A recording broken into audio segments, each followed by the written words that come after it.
Hey there, gang. We're going to be down here for a bit. I hope that's okay because I've got a presentation coming up for you guys. You see, this is the official long-form video for what I call officially now the Gift of Clown build. This is a perk build I put together over the last week and a half or so. I've really got down and really looked at it specifically in the last probably week. Like we've only ran this build this week for the most part, besides Chaos Shuffle. And I'm not even kidding. I have not lost a game this week. I've gone 6 hours of matches, about 6 hours, maybe a little bit give or take, using this build without losing any games.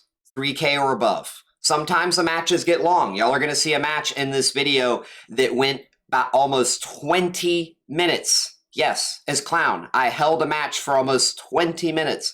Crazy stuff. But I'm going to be very honest. Without this build, I would not have been able to do that. Clown is not in a position macro-wise, for reasons we're going to get into, to be able to do that consistently anymore. And it's because of the impact of these specific perks that we're able to accomplish that. See, there used to be a time where when you played Clown, you could run goofy builds. You know, like I said, I like to experiment. For example, this is a pinky finger build that I was testing with my viewers a few streams ago. It looks a lot of fun, doesn't it? You're going to lose 5 gens in 4 minutes. You know, it's things like that. That's kind of the problem that Clown kind of has nowadays, is because hook timers are 10 extra seconds longer. Survivors know they can be super gen efficient. A lot of survivors in general are just wising up to the fact that Clown has no macro and map mobility. Time and time again, I go on social media and I'm seeing more and more and more and more people say if you just pre-run and you just sit on gens, you're going to beat Clown. So people already, you know, have a greater understanding of how to beat Clown strategy-wise. You know, like I've got this other build over here too, right? Like this build right here is a full chase build. And you're going to lose also for the most part your gens in about 4 to 5 minutes because you don't have corrupt, you don't have anything beyond surge for the mid game slowdown. Yeah, you've got good chases, but survivors know they sit on generators. It doesn't really matter how good your chases are, especially on some maps. You're just not going to be able to keep up. So I love these builds. I genuinely do, and I've been trying to make them work, but if you go and look at my YouTube highlights over the last couple of weeks, I've got a bunch of them up recently talking about how I'm losing, even with good chases. I'm averaging 60-second hook times. Not 60-second chase times, hook times, which means you factor in finding the survivor, hitting them 2 times, recovering the animations, picking them up, carrying them to the hook, 60 seconds. I'm still losing almost all my generators in 4 to 5 minutes. With builds that don't have any, like hardly any gen perks. So that's just the state that Clown's in, and because Clown doesn't have any comeback mechanics, he really, when you fall behind, you're really especially more screwed. So like I said, I've got a bit of a presentation for you guys. We're going to go ahead and swap over to that. Alrighty. Hope the screen doesn't come off as too bright for me for you guys. So like I said, I have a bit of a presentation for y'all. This is a PowerPoint or a slideshow I put together to kind of talk about the build. I want to kind of talk about where Clown's at right now, more specifically in relation to everything I just previously, was discussing with regard to the build and the builds that I want to run but can't run anymore. So yeah, we've got dealing with repair speeds and Clown's poor macro and mobility using the Gift of Clown build. This basically, I'm going to be talking about how this build addresses the issues that Clown had. This is why I'm running this build. This is why I'm putting so much emphasis on you guys. Run this build on Clown. The other builds are fun. Sometimes you will win your matches. You can still win matches running those other builds. Don't get me wrong. But I have not, since probably before 70-second hook timers, I have not gone 2 streams, so basically 2 3-hour individual play sessions. I've not gone that consistent and long without dropping a single game. I've had, like I said, there's going to be a match y'all are going to see that went almost 20 minutes. I would have lost that. I could have lost that, but I didn't, right? Because of this build, the strength of this build. So this is going to look at, like I said, how it compensates for Clown's poor macro and map mobility. And we're going to first, this is the main point here, right? As y'all know, and as y'all see, the build features Gift of Pain and Dying Light. These are the main core of, this is the main core of the build for the slowdown it provides, and we're going to kind of look more in depth in that in just a moment. Let's look at the specific gen speeds, the repair times that survivors have without these perks, okay? This matters both at the start of your matches, So like when you do run this build and you haven't gotten your first hook yet, this is going to be the level of efficiency that survivors are at. And if you're not running this build, say you're running a full heavy chase build, this especially is going to apply to you. Even if you're running a build like that is more meta, but is something like, let's say, Corrupt Intervention and or Dead Man Switch, etc., right?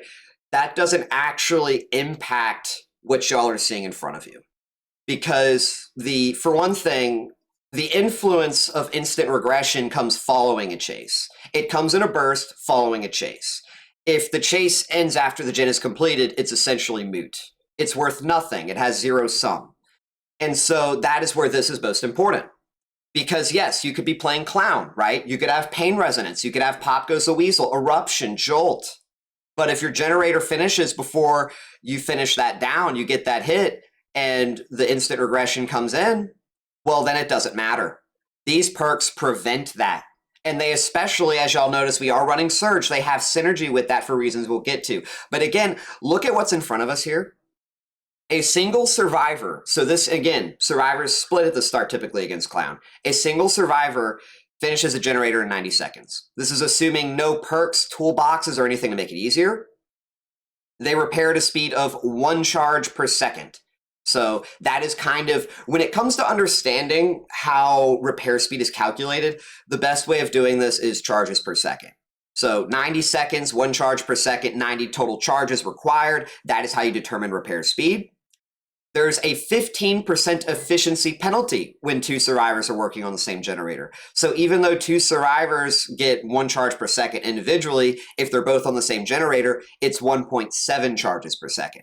Now, this is still really good for survivors. A lot of people argue against two-manning a single generator, but when you're near the end of the match, and not only is there like a broken 3-gen, but when you have 2 survivors on a generator, it's typically always going to make even the best of chases for Clown inefficient for the generator from getting completed. Like, you can have one of the best chases ever on one of the worst tiles, and it could be like a 50 to 60 second hook. Like, we're talking with like one of the best windows and palettes that like allowed that, right? But you just did everything right. 52 seconds mean that gen is gone. You know, if that gen had 30% progress before the chases started, it's going to be done in like 40 seconds, right? Like, and yeah, you're not beating that. So that is where, even though there's a 15% efficiency penalty, it's not really as prevalent as one might seem when there's nothing else at play. Asterisk that. When there's nothing else at play, no Dying Light, no Gift of Pain, nothing to add on to that efficiency penalty, it's really not that bad when 2 survivors, especially in the late game, double up on a generator. Clown just can't keep up. And this is for what I refer to this happens, is because of the repair speed versus chase time proportionality. Let me see if I can move my camera up a bit. See, one of the problems that Clown has is that, yes, his chases is amazing, right? He is literally, I think Clown does have one of the best chases in Dead by Daylight, especially for M1 Killer. But he's got no mobility.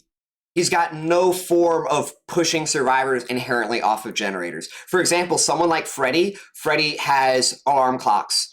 Sadako has tapes. You've got the Lament configuration on Pinhead, right? These are just examples of killers who have some form of inherency to their power. And don't get me wrong, I'm not saying Clown needs that, right? This isn't an argument saying Clown needs that type of buff to his base kit. I want to be very, very clear. Clown is in a very good position where he's at design-wise. It's the problem that I have with Clown, and where I feel like builds like these deserve the attention that I'm giving it, is because there's a base kit flaw of the game itself that I would say applies umbrella-wise to a bunch of other killers in that same tier, that same regard, right? Other M1 killers, right?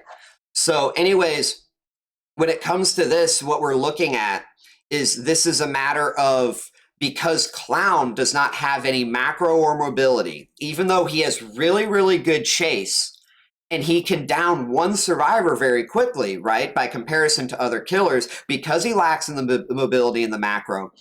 As per you see in the diagram, there are 3 other survivors. They're going to be on gens. And yeah, you know, you're going to take out their other guy very quickly, but the time it takes you to find him, chase him, get the first hit, recover, keep going, probably reload, probably not, but get the second hit, recover, pick up, carry to hook.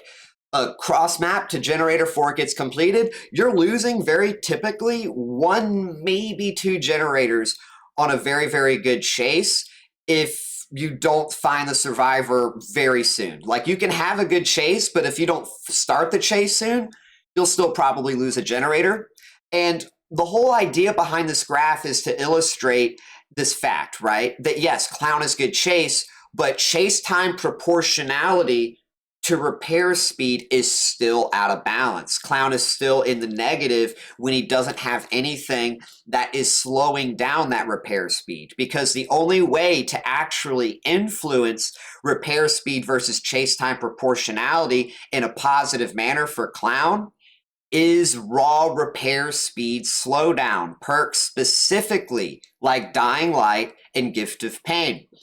So like I said, start of the match, and this is also any typical match that you are going to play as clown with Gift of Pain and, clown without Gift of Pain or Dying Light, your chase builds, even your meta instant regression. Yeah, you've got even, like I said, the instant regression, but when it comes to the efficiency of survivors finishing generators, you finishing your chases, right? They're better than you. They're going to do better than you. They're going to get the gens done before you still get your hooks in, before you still kill survivors. If they've got anti-tunnel perks, when you try to compensate for tunneling, you're going to get punished for that. Because keep in mind, this build circumvents any type of momentum stall from DS, from off the record, because you're not tunneling. That is a problem that these builds have, and you're behind on efficiency. So again, not only are you behind on efficiency, you're susceptible to anti-tunnel.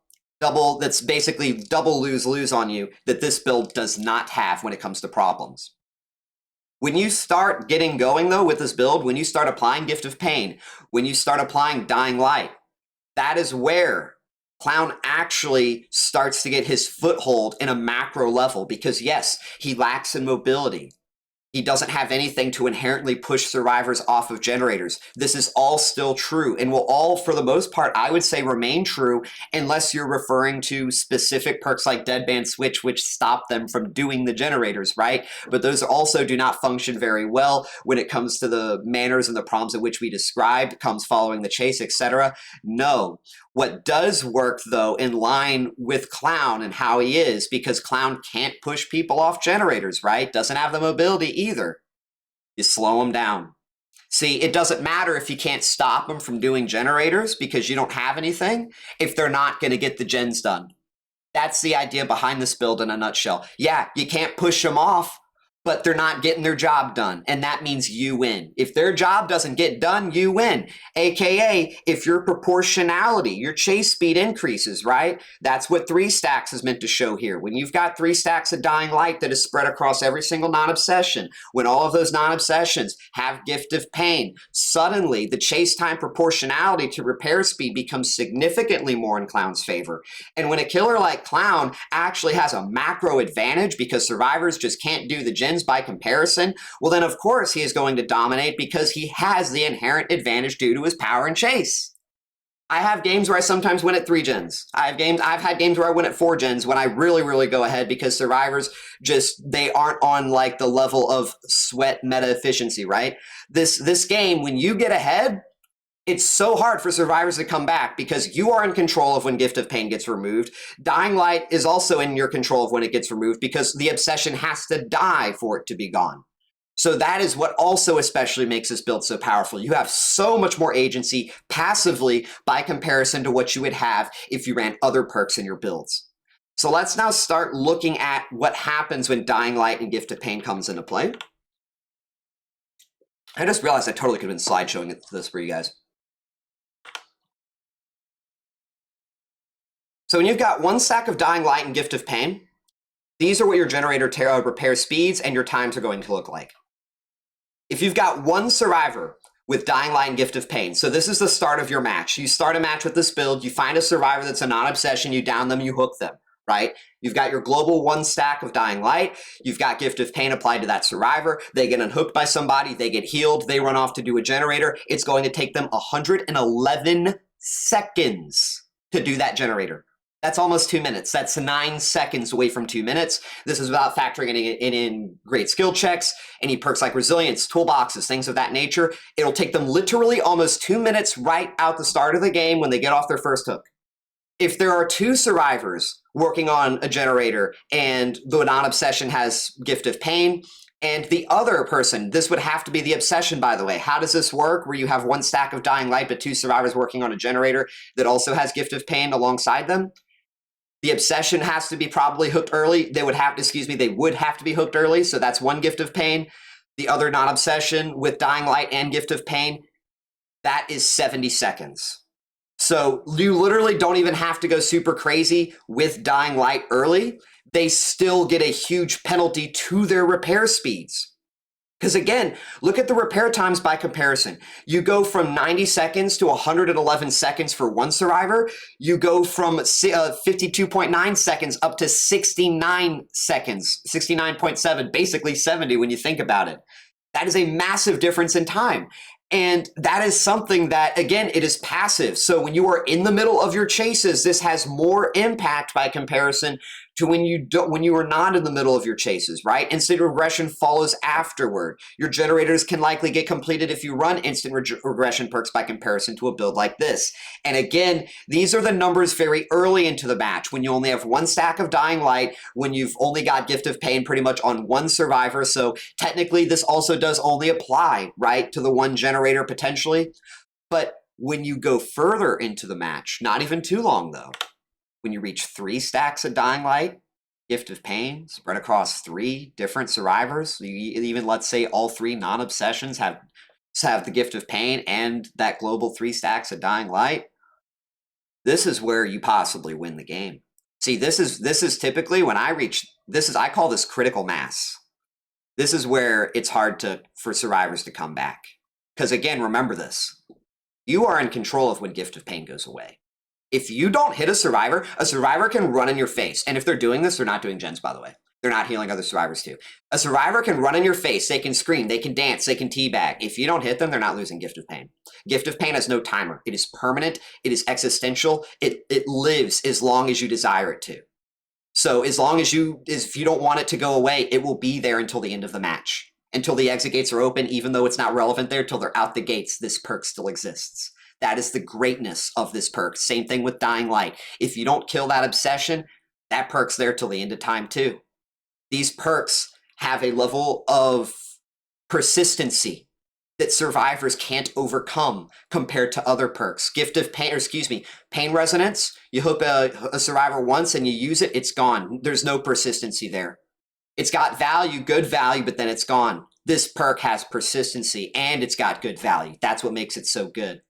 And when you've got this rocking on 3 different survivors with 3 stacks of Dying Light, remember this means that when they're all split and they're all working on their own generators, or possibly 2 survivors on a generator with 1 split, this is what their times now start to look like. It takes them 120 seconds, 2 minutes flat without any other modifiers, toolboxes, perks like resilience, commodious tool, things like that. Like I said, 120 seconds to finish a generator solo. It takes them 75 seconds if they 2-man it. 75 seconds. This is only 15 seconds slower than a solo survivor without any modifiers of any kind solo repairing a generator. And if they decide to 3-man it, it hardly does anything by comparison to 2. It's literally saving them 9 seconds pretty much, not 8 to 9 seconds. That is what makes this build so great. Because yes, you get ahead, they can't remove the perks, and they just can't keep up when it comes to proportionality. Because your chases are going to be way faster than they will ever get the gens done. And then when they start dying, you win. Because they're already likely going to be on high hook states when people actually start dying. So when you get your first kill, the second kill's probably following on the hook right after that, because they may be on death hook. And then at that point, you've got only 2 survivors left. So either you down that 3rd survivor, camp them out and they're dead, or you hook them, you look for the last person. You pretty much win the game essentially at that point. And that's what I'm talking about. Because of that proportionality change, you are now able to kill and take out every survivor in the match before all of the generators are completed. That is the brilliance of this build. That is how I believe I've been able to go close to 6 hours of matches using this build without dropping a single game Even against, to my understanding, what I believe I've gone against some comp survivors. I see people with mutual friends, people that I know, that I've played against before, that I recognize from their play styles especially. So even with all of that taken into account and the ability that they provide to their team through their strong chase times, still disproportionate because we have the advantage due to our perks. So let's now look at the perks. It's time to talk about the perks specifically. Dying Light, Surge, Jolt, and Gift of Pain. These are the three most important perks, I believe, for this build. Now, if you're not playing Clown, say you're playing an M2-centric killer, I know this guide is more specific toward, or excuse me, this video is more specific for the guide to for Clown. You could swap Jolt with a different perk, although I'm not proficient in what you'd probably run understanding-wise. Maybe some people in the comments will help with that. But I believe Surge for M1 killers, Clown especially in this build, is the most important. Surge means that you don't have to interact with generators. It means that you are spending almost all of your time beyond hooking survivors, looking for survivors so you can hook them, apply Gift of Pain and Dying Light. That's what's most important about this build, right? You want to get that chase proportionality going. And so what that means is you want to spend the least time, in my opinion, kicking generators and doing all types of other stuff. Now, maybe you probably could. I've got some other perks in here that, revolve around that we'll kind of get into. I want to discuss every perk that y'all see in front of us. But that is why I think Jolt is very, very important alongside Dying Light and Gift of Pain, which I believe we've already talked a whole lot about, but just to kind of, again, spend a little time on it, right? Dying Light is very straightforward. It is a perk that buffs the healing speed and unhooking speed of the obsession. It is when you hook non-obsessions, it increases one stack up to, I believe, what is it? It goes up to 1, 2, 3, 4, 5, 6, 7, 8, 9. Yeah, you get up to 9 stacks typically of Dying Light. If you do some cheesy like obsession swapping stuff, you can probably go higher. But yeah, you typically are going to, I believe at least, you're going to get up to 9 stacks of Dying Light. You're going to usually, like I said, you're going to win before that though. But that is kind of how it works. You hook non-obsessions, you build up the passive stacks. Gift of Pain. When you hook a survivor on a Scourge hook, when they get unhooked, this doesn't take place till after they get unhooked, by the way, they're going to be buffed, they're going to be debuffed with Hemorrhage and Mangled. And this is going to make it harder for them to get healed. If you return to proxy the hook to split the survivors, they'll lose all healing progress. You'll have someone that you can focus so you can hook them, apply Gift of Pain, increase your Dying Light stacks if they're the non-obsession, right? So that is one of the nice parts about the Hemorrhage and the Mangled. But one of the best parts about Gift of Pain and what I love the most is that I don't have to worry about that hook. See, I talk a lot. I know we spent a lot of time talking about how it helps in this level of like proportionality and chase speed versus repair times. But one of the, when it looks at like, when you look at the meta gameplay or the gameplay and practice of running this perk, is that other than going for the unhooker, if you decide to proxy the hook for that reason, right? What I talked about with the Hemorrhage and the Mangled, you can just not worry about the hook. You can focus other survivors. Like if I find a survivor, let's say I hook a non-obsession, get my Dying Light and apply Gift of Pain. I find a survivor not too long after and I'm chasing them and then the person gets unhooked, like let's say 5 seconds or 10 seconds into that chase. If I've got an early injury coming up on that survivor that I'm actively chasing right now, I don't give a shit. Like they can finish that heal, because they're going to finish that heal and she's useless. Or he's useless. Whichever survivor just got healed and now has Gift of Pain, I'm not worried about them anymore because I'm worried about this person. They're going to join them. They're going to get hit. They're going to increase that Dying Light stack. They're going to also get Gift of Pain. Now I've only got one more non-obsession, right? Do you see how quickly you can pick up these Dying Lights and these apply the Gift of Pain? Like in just that one example I talked about, you hook a survivor, you start a chase with another one, you put it onto them right as they get unhooked, you're already 2 of 3. It's much quicker than you think. And when you stack the two together, the efficiency penalties, especially when they try to double up on generators, it makes their gen progress almost non-existent. Now let's talk about our 4th perk options. I personally, my favorite, I think it can sometimes be hit or miss, but the advantages it provides in the macro, I think are very, very significant, is Play With Your Food. Play With Your Food is meant to discourage any type of altruism or any type of involvement from the obsession with you whatsoever. I actually have a very funny video I put up on an Eerie of Crows match where an Asteri, she literally was afraid to run because she didn't want to give me Play With Your Food. She was afraid to like get off a generator because she didn't want to give me Jolt.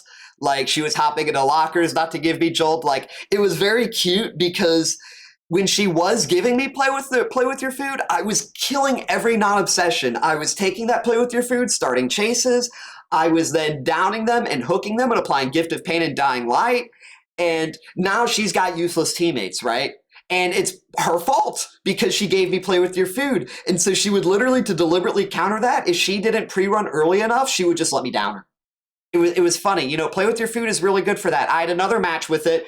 It was on Record Yard where I had an obsession. I think they thought I'd saved the best for last, which is another great part about this build, by the way. People will see that you're running Dying Light and assume that since you're Clown, you'll also have saved the best for last, since Dying Light discourages interacting with the obsession as it is.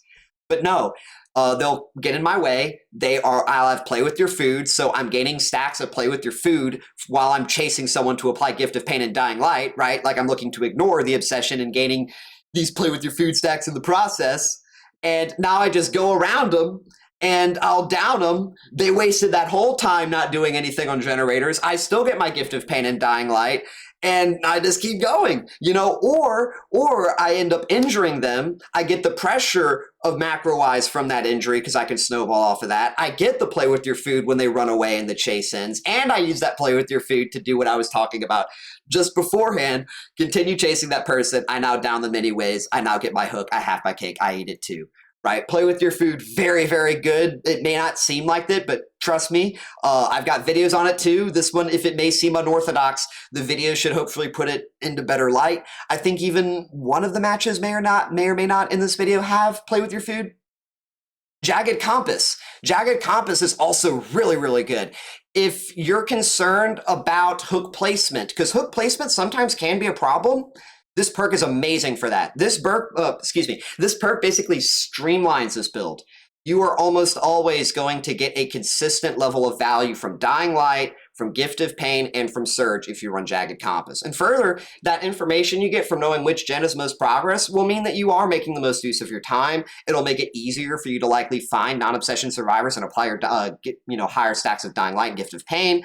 Also, possibly, if you do happen to find the obsession, you've got no other option, you can put that permanent Gift of Pain onto them and ignore them, right? It's got all types of advantages in that regard. It's going to give you more Scourge hooks too, even though just the sheer synergy between Gift of Pain and Jagged Compass means that the fact you need to hook on a Scourge hook is irrelevant. Really, really good perk, like I said, for consistency. But again, due to opportunity cost, you are not going to see the best outcomes that you would have had if you brought a different perk, right? Like Pain Resonance, which we're about to get into. Let's go ahead and get into that. One of the matches that is coming up, I've had Pain Resonance, and if I didn't have Pain Resonance, I do not think I would have won the match. It is a game-changing perk. It gives you a higher ceiling of outcome, right? When it comes to your ability to overall get the most out of Dying Light and Gift of Pain, because instant regression has more value when each percentage takes longer to acquire, right? So it is very good in that regard. You're going to have that higher ceiling, but you are more dependent on hook placement, not only just for Gift of Pain now, but for Pain Resonance. But if you can get that, remember Clown does have yellow bottles. This probably wouldn't so much apply for other killers, but Clown is at least better by comparison since he can use his yellow bottles to reach those Scourge hooks. And if you can, I do think, though, Pain Resonance is one of the best. Probably one of my favorites, actually, overall. Just getting that mid-game burst, because the thing is, it's very likely that when you are applying your Gift of Pain, just in the flow and state of the match, that you will be getting insane and significant value from Pain Resonance. It's like every single time. So it's not like you're ever going to be wasting it, because you're likely going to have gens with decent partial progress every single time. So I really, really like Pain Resonance for that reason. Another one is a new Hex, Wretched Fate. I don't know if y'all can see it. Hex, Wretched Fate. So basically, this perk, whenever a generator gets completed, a Dole Totem turns into a Hex, and the obsession has 33% slow gen speeds. This is a very interesting perk. I think it's a little slightly more gimmicky, but it does have viability, probably more so on different maps. It does reveal the Hex for within 12 meters as well to the obsession, by the way. But given that this perk impacts the obsession, it rounds out the build, at least, when it comes to slowing down all of the survivors. if you happen to get an early Gift of Pain onto the Obsession before the first generator is completed, they get a crippling 49% slowdown. And it is awful. Now, again, they're probably just going to go cleanse the Hex, and it won't be too, like they're probably not just going to be doing generators over a long period of time with this, but you're probably going to make them mad. If you're looking to troll, at least, like this perk does have some troll value if you do hook the Obsession early. I will say that. But yeah, it's good up until it gets cleansed, and then you're worrying about having only 3 perks. But if they're not able to cleanse that perk, and you're building up your stacks of Dying Light while applying Surge and stuff, you probably win the game. I think you would just win the game off of that, because every survivor is going to be disproportionately so slow on their repair speeds that your chases will just overtake them in such an exponential way. All right, Dead Man's Switch. So this perk individually, I think, is just like the best overall like slowdown in the game. Like if you don't look at synergies, if you don't look at anything else, perk that stands on its own, I think Dead Man's Switch is probably the best. It blocks a generator for 50 seconds. It doesn't activate until after you hook a survivor and when a survivor gets off a generator. It used to take start its timer right when you would hook a survivor. So if they got off a generator 30 seconds into it, you'd only really get like 15-ish seconds of slowdown at the time, because they even buffed the timer afterward, right? So this perk became a whole lot better. It doesn't kick in until after the hook when someone gets off a generator, and you'll get the full time. So given that it's 50 seconds now, it's an amazing perk. Basically, you're going to be making them want to sit on these generators so they don't trigger, they're not going to trigger Dead Man's Switch. But since everything's so slow and then you end up catching up to them later, right? Like you may end up countering the pre-run.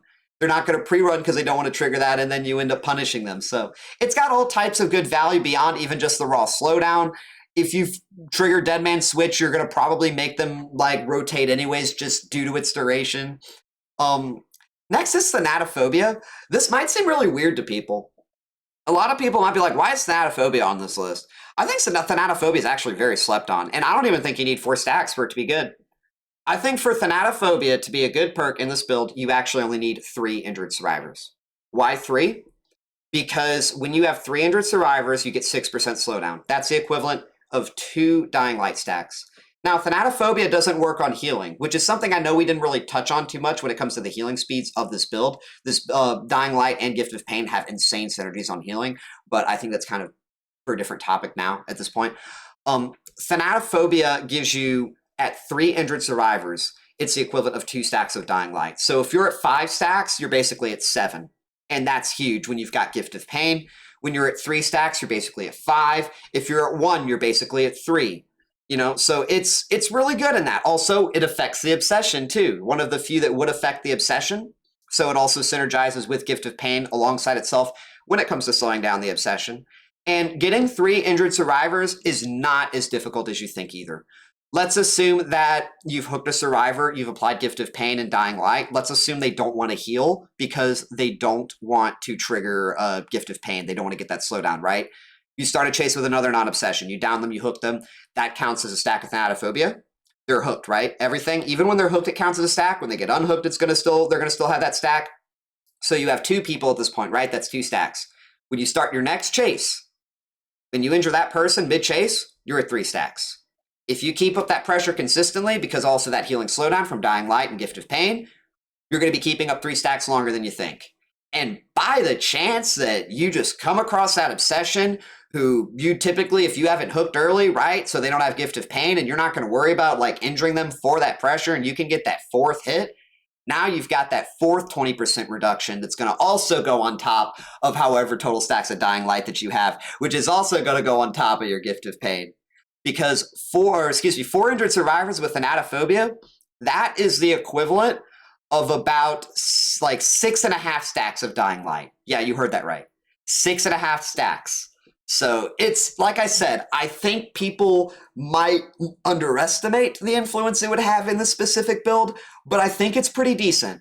I would recommend it, trying it out, seeing how you do with it. Another one is Ruin. Ruin is kind of seen as a perk that probably will get cleansed, but the nice thing about this is survivors are not going to be working on generators very likely, and if they're looking for the totem, then the generators will regress. You could push survivors off, and whatever progress they got that was so slow, they're going to feel that pain. Ruin was buffed to where it's 100% regression speed. It's no longer slowed how it used to be. So you're going to be able to get, when you look at like second per second, their repair speed being slower is going to be, like I said, proportionality wise, more beneficial to that passive regression. And it's going to hurt them more up until it gets cleansed. So I think Ruin is pretty decent in that regard. It's also, it's active at the start of the game. It's one of those perks, though, that I think you have to get going early. If you don't get going early and getting your Dying Light and Gift of Pain stacks, if you fall behind in your early mid chase, you might struggle with Ruin. I would consider swapping it in that case for a different perk. Corrupt Intervention next. This is like almost a go-to. I'd say this is probably one of the best perks. If you have Corrupt Intervention and you know that they're not getting any gen progress before you finish your first chase, get your first stack of Dying Light, get your first Gift of Pain, this likely means they're going to have very seldom little any progress when you get your second stack of Dying Light, your second application of Gift of Pain on your second non-obsession survivor, which means they may only barely at best have one generator done, possibly, by the time you hook the third non-obsession, get your third stack of Dying Light, have all the non-obsessions with Gift of Pain. So Corrupt Intervention, really, really good. Let's assume you fall behind a teeny bit. You lose maybe close to one generator when you get your first hook and you get your, your first stack of Dying Light and Gift of Pain going. You're still much better off because instead of two generators, it's only one. And that's good pressure, right? That's still really, really good recovery. So it has a little bit of help if you fall behind in the early game, and it also helps you a lot if you get ahead in the early game. So that's what makes it really, really good and one of the best. It's not just that it helps you behind, but it helps you when you get ahead. So Coup de Grace. This is probably, a lot of people are probably surprised they don't see Zanshin Tactics on this list. And I debated putting it on there. We'll get to Zanshin when I get to that, but Coup de Grace, why this is here is because this is just raw lethality. You literally, like this makes you get hits you otherwise would not get. That is the definition when I say lethality. It's not like you now learn to do something better, right? You now have the information to make a better play because that's still limited by your own capacity, right? Information is still limited by capacity. Lethality expands capacity. That is why Coup de Grace is on this list. If you have Dying Light and Gift of Pain on a survivor and you lose a generator, right, and you find another survivor, you can get either extra hook states on them, you can get more stacks of Dying Light, you can reapply Gift of Pain, you can apply Gift of Pain that was never applied to begin with. Coup de Grace is great for when survivors start doing what they need to do, and you now gain more momentum. Your proportionality with Coup de Grace actually increases, is what's interesting. So not only are you slowing them down, right, you're making it to where they do their objectives slower, and it's by comparison worse with you compared to you. But you now, when they finish part of their objective, you gain a power spike that comes in favor of your chase time proportionality even better. So yeah, I think Coup de Grace, really, really great choice. Actually, believe it or not, I haven't played around with Coup de Grace on this build, and I know that may shock a lot of people. I can guarantee you, though, having used Coup in like almost every single build for 2 years, though, that yes, this is a great perk. But I went outside the fold with my testing because I didn't want it to seem too niche in particular to my playstyle by running Coup. So yeah, I haven't tested Coup, but I can tell you it could be great. And hopefully the fact that I'm telling y'all that gives you even more confidence with the build, because for probably a lot of clown players, it's going to conform more to your playstyle since it doesn't involve those perks. Now let's kind of look at some other fourth perk options. These perks are probably going to be less practical by comparison to these others here.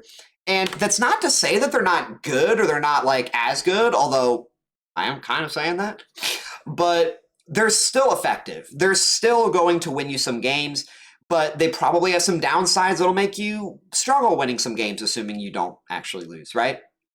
So first up, Discordance. Discordance is only information. That's literally all it does.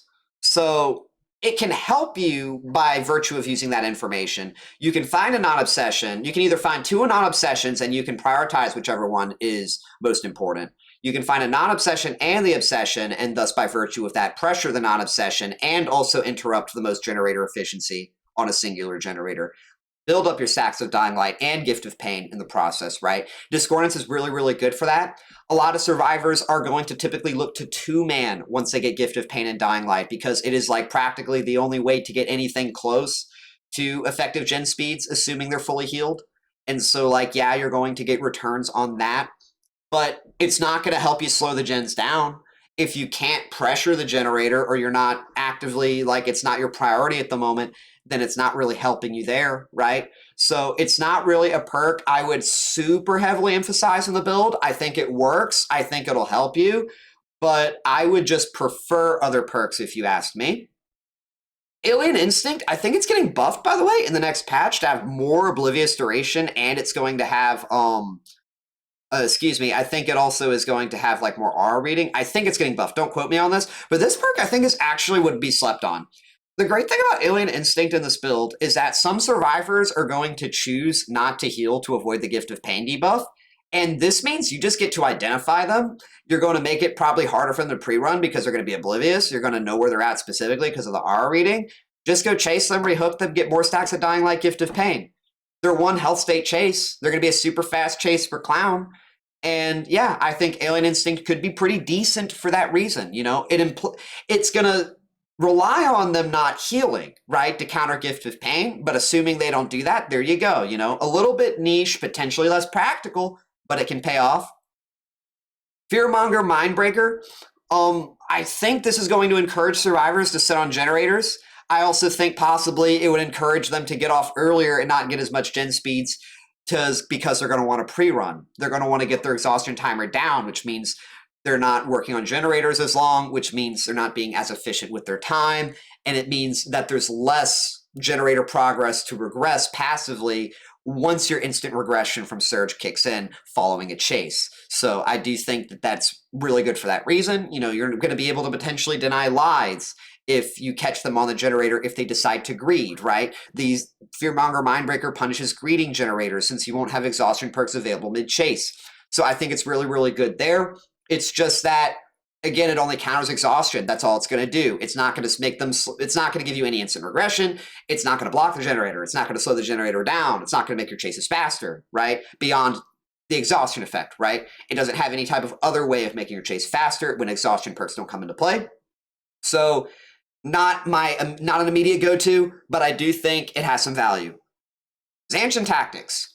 Now, Zanshin Tactics, as I was talking about earlier, this is an information perk.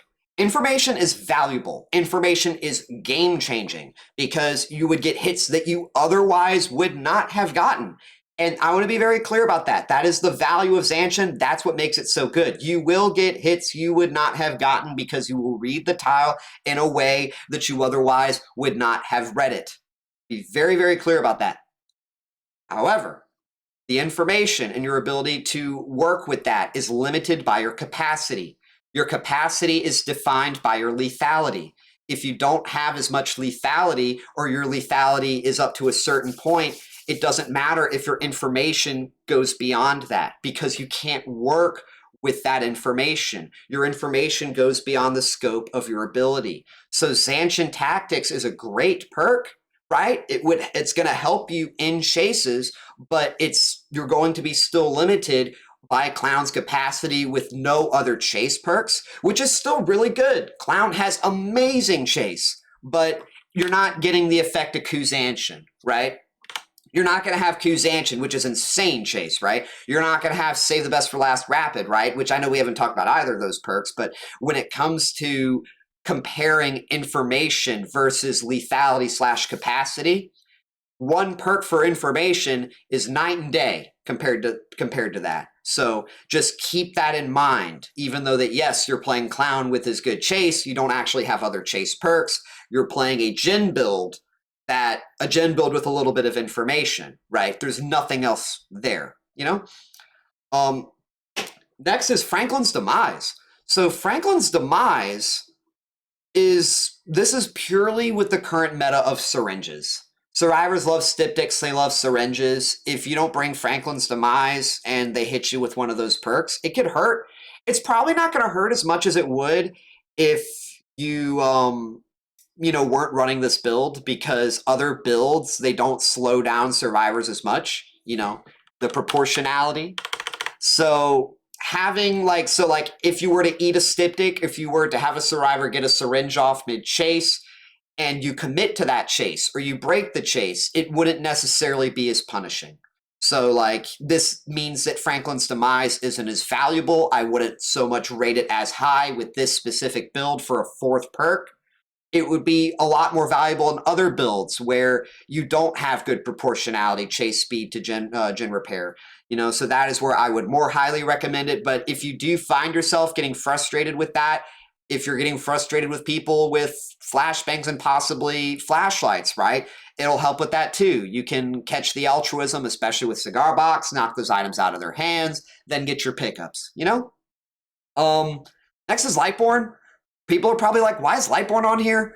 Lightborn is purely to counter background player and flashbang. That's it. I would not normally recommend Lightborn if background player / flashbang weren't in the game. But flashbang, you can't just face a wall. If you're facing a wall and they drop the flashbang next to you, you're still going to lose the hook. They're going to jump off your shoulder. And background player allows them to execute this from such a distance, like preemptively, that you can't punish that unless they're like being super greedy and you have genetic limits, which, you know, you have to kind of choose there, right? You're not going to be able to stop the background player flashbang play preemptively. So that is what Lightborn is about. Lightborn is about saying, okay, you're going to drop a flashbang, it does nothing, right? That's literally what it's about. And it's good for that. It's literally the only pure counter to a background player flashbang. And if that's bothering you, this is a good perk for that. It's going to fit into the build. I don't think it would cause too many issues because it's the 4th perk, and the 4th perk in this build is pretty flexible. Genetic limits. So genetic limits is, I've talked about this a lot. I love this perk. It is really great at countering Dead Hard. Dead Hard is a very frustrating perk for Clown because typically when you commit to your chases as Clown, you're committing with the understanding that the chase is going to take X amount of time. You wouldn't commit to the chase if it took longer time, right? So getting surprised with that Dead Hard can be punishing. It can be game-changing. It can cost you matches. Countering that when you know you're committing to a 2 health state chase by using genetic limits is very, very good. This is probably higher up. I know this isn't like ranked the way these perks are seen. It's not ranked based on significance.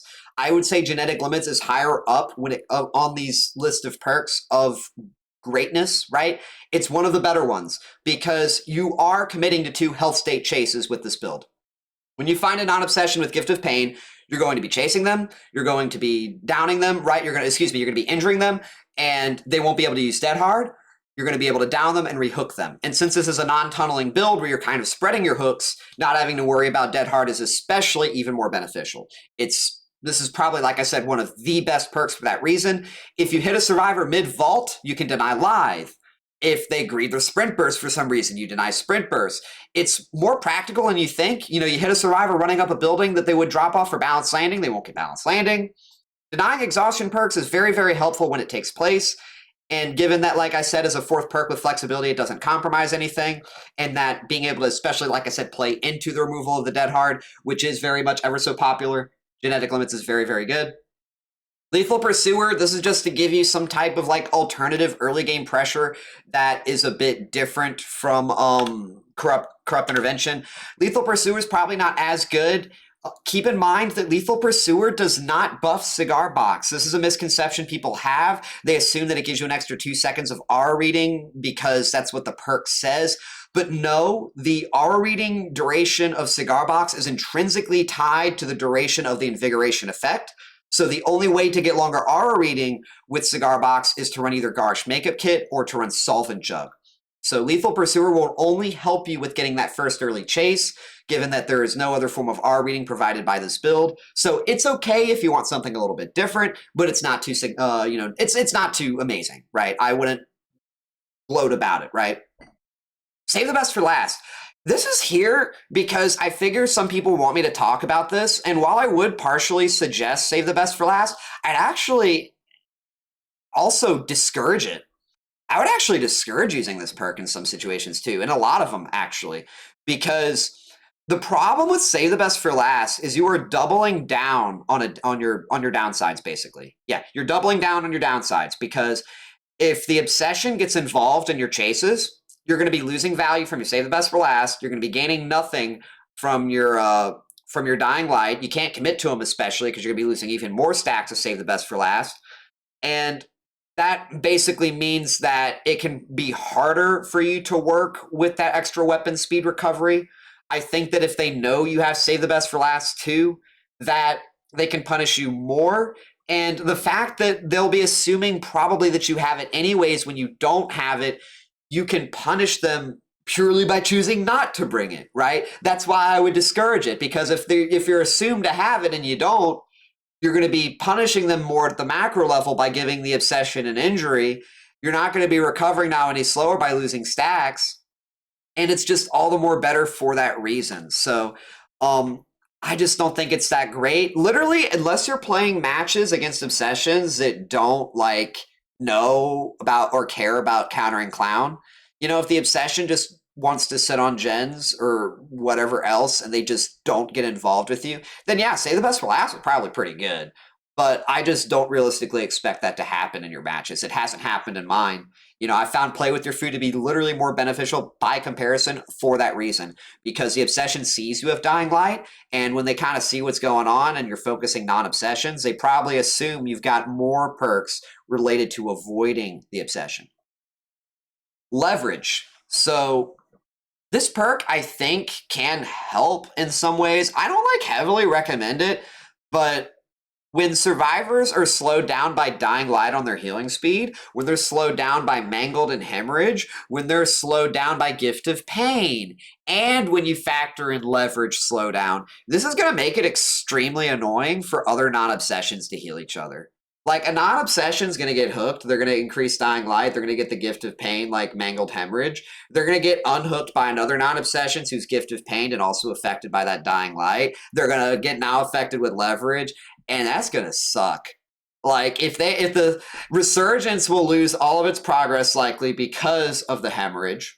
Unless they're using a med kit or have like Botany or something else to increase healing speeds, like We'll Make It, you're probably looking at over 35 to 40 seconds for a single heal. When you add all of that, yeah, probably 40 seconds or something for a heal. And if you just proxy that hook, you can just take it all out with the Hemorrhage effect again, because the Hemorrhage and Mangled last 90 seconds. So I do think that this perk can fit into the build. It wouldn't be my go-to recommendation unless you probably find yourself proxying very often, but it still can fit. Pause. And next we've got Superior Anatomy. Superior Anatomy is great for maps that have strong windows. So like Haddonfield, which again is a good killer-sided map, so playing into being able to take those vaults is even better. Gideon has a couple, right? Like the pipe drop, not too many, but Gideon kind of can. Something like possibly Borgo. You've got Garden of Joy.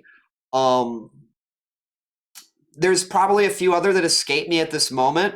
I would say even like Mother's Dwelling, possibly. There's a lot of maps nowadays that have some pretty strong vaults. So that is why Superior Anatomy is on this list, because Clown typically can struggle with these map-dependent, like specific, independent, like tile-like vaults. So I do think Superior Anatomy is really great for that.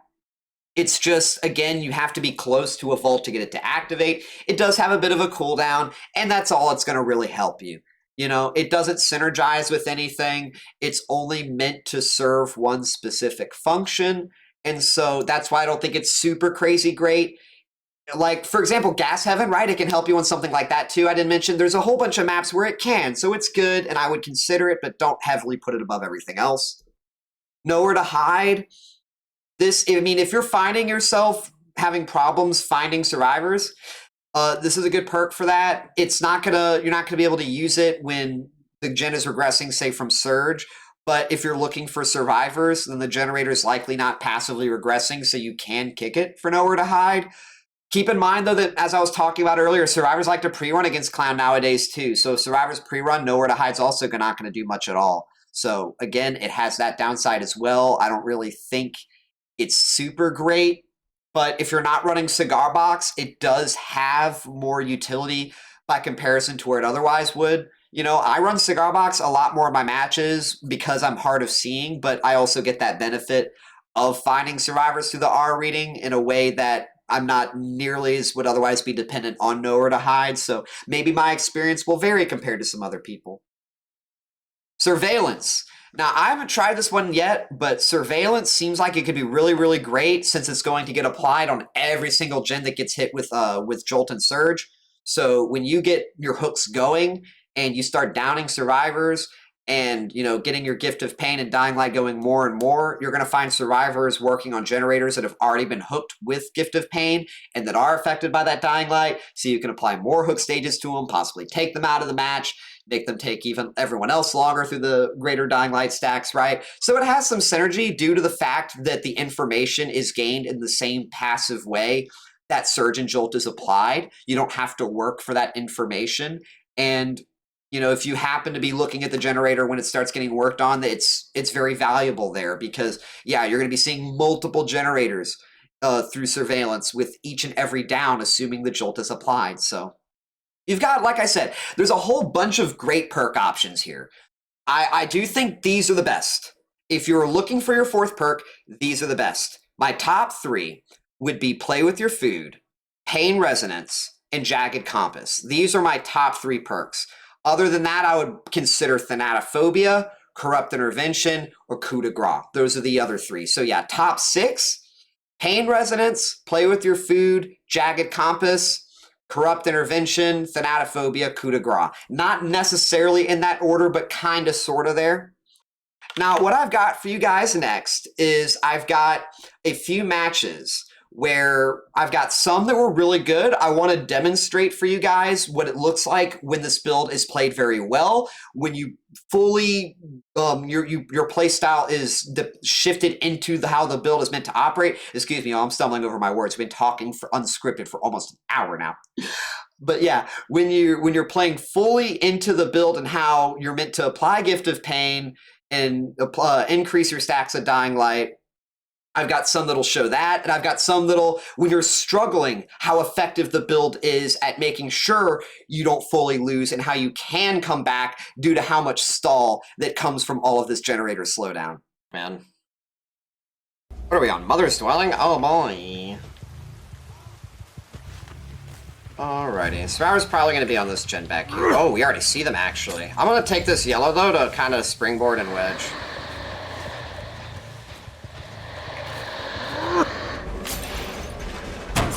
That almost hit if she didn't have, what's it called? He's playing when, no, she already moved and I didn't even, okay.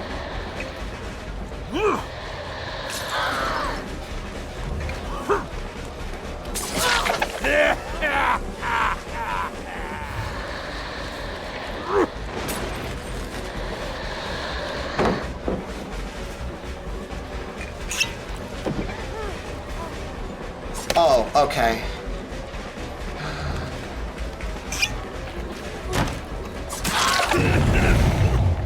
Amazing.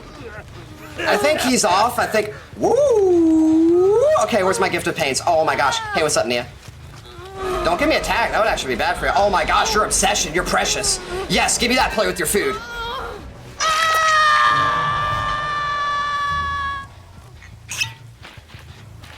Okay, I actually don't entirely want to chase this obsession, but I'll transition. She's gonna go back and we're gonna get Play with Your Food. I'm actually going to ignore the... Hold on. No, she's up here. I'm gonna get Play with Your Food from her. Oh, that's him. What are we doing?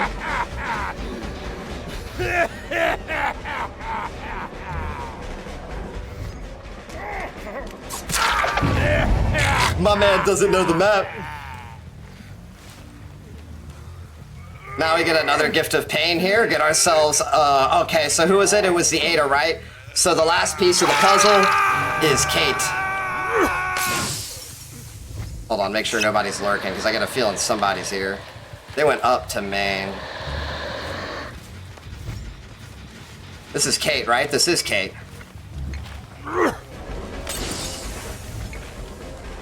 Didn't get my yellow.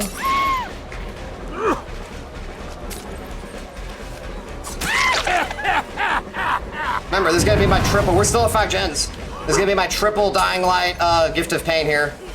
Oh, she doesn't have anything. Oh, that's amazing. Alright, we see, and this is good, we know no one's over here because no jolt. I'm gonna just carry her this way. Perfect. Now we just pick any non-obsession at this point. Any non-obsession, technically, probably besides Kate, because she could have any tunnel.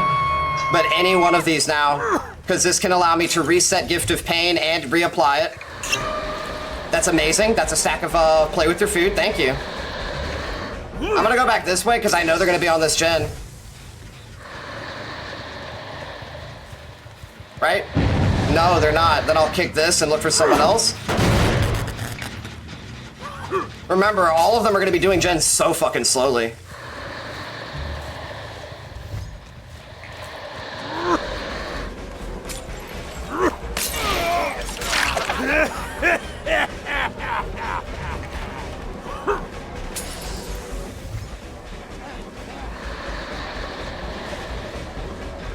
He doesn't consider probably that I could go around or maybe move as quickly. Nice try. We don't see anyone from this angle, so I will pick up facing this way because she shouldn't be able to get this line of sight. We go rehook him on hill. This is going to apply Dying Light and Gift of Pain again. Slowing them now by... Hey, fellow machine, how's it going?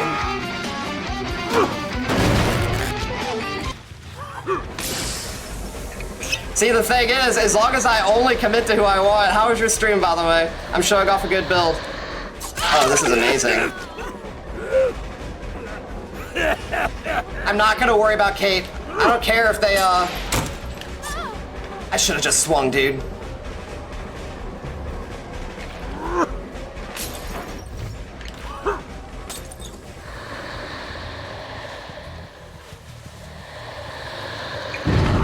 Bro, who fucking designs this fucking building, dude?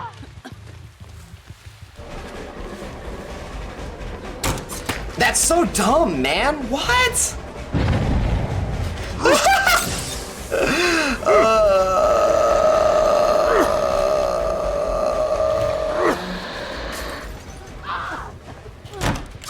Man, get the fuck out of here with your stupid bullshit. Who designs this? What even is this window? I'm gonna carry her to this fucking hook.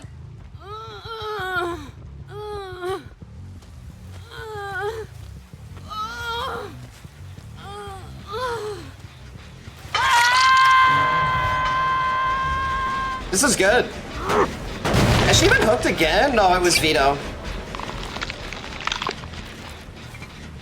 I'm not entirely gonna worry about her just yet. Let me check this. That 5% base kick.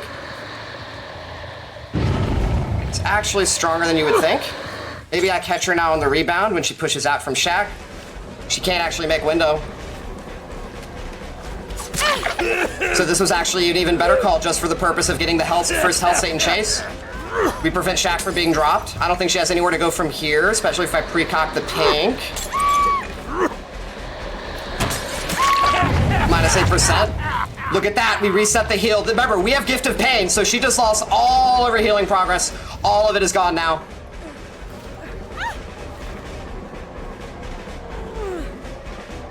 We rehook here. This is going to, again, apply Gift of Pain after we just took it off. 6 stacks, too.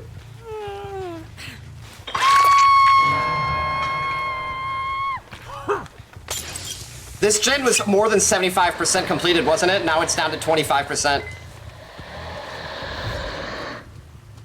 This gen had 50%, it's down to 0. Vito's on death hook, remember that? He's probably, oh, get a chase on Ania. This is gonna get play with your food. I think he's going upstairs, right? No. Yes, he is. Look at that.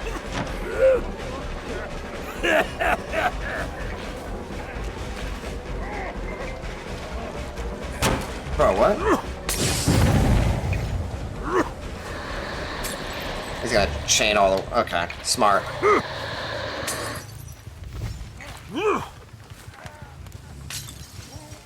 Can I get my yellow, please? No, what did I press? No! Get back here. Remember, he is on death hook. That's good. Any progress they just got there got removed.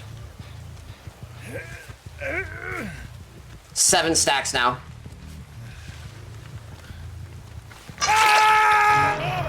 Ada hasn't been healed. Do y'all notice that? She's purposefully choosing to stay injured because of how slow the gen repair speed is. They unhooked her. I wasn't near the hook. I haven't been pressuring them, but they're like, if I heal, we're not getting any of these gens. Hold on, I want to start chase. Can I? I'm gonna kick this. I'm gonna reload. I'm gonna see if I can bait play with your food.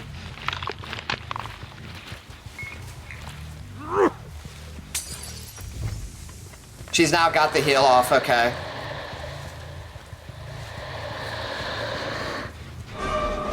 Do y'all see why I'm committed? Oh, wow. No! I needed that. I may kick this. No, don't kick. I'm fine with hitting you. I'm totally fine with hitting you. And here's the thing. You give me a down, I'm gonna gift of pain you, and then I'm gonna ignore you for the rest of the game, and then all of y'all are really fucking screwed when it comes to gen speeds. I'm gonna see if she can actually let me get around. She's gonna let me get around her. Oh, no, that's Ada. Then we commit to Ada. You have play with your food, remember that?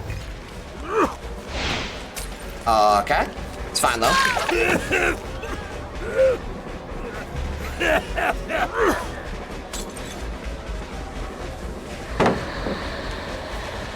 You're gonna overextend. Please! No!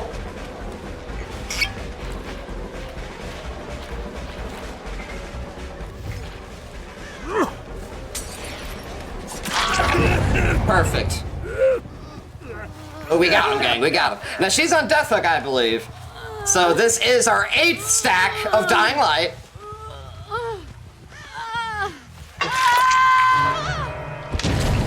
Oh, man. By the way, a failed skill check like that, that's going to set you back about 15. the Kate with her double debuff, that sets her back like 15, 17 seconds.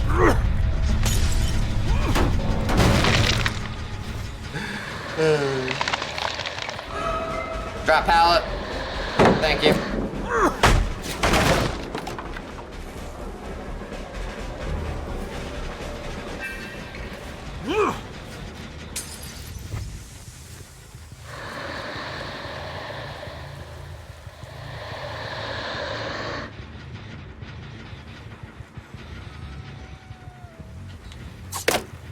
Bro, what?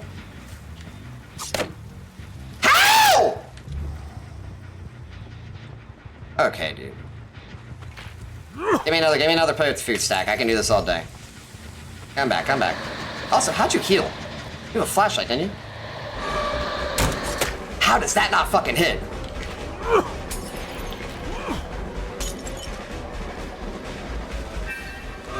Hey, what's up now, baby girl?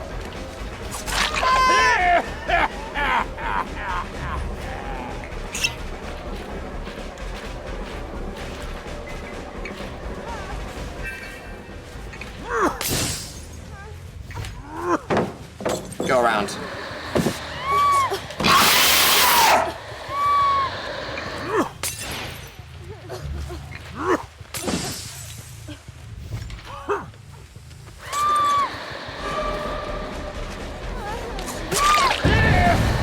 Ladies and gentlemen, we got it.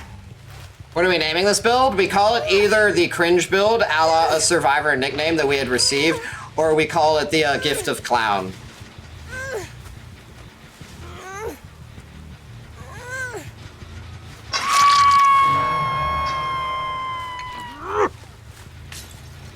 Hold on. No, get off that gen. No, stop.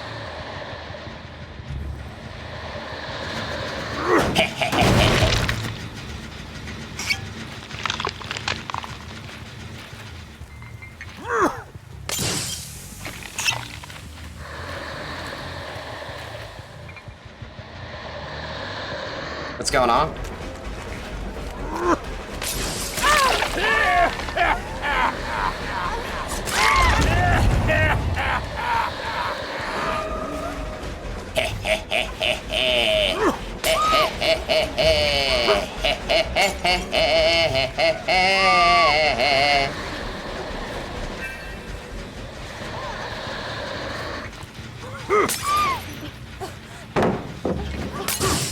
Oh, what now? Woo!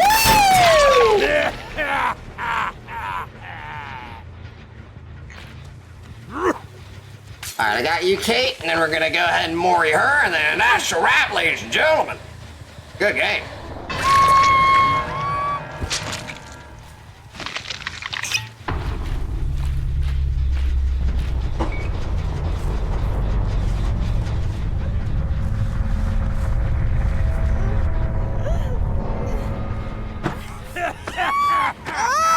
Ooh, what a good game.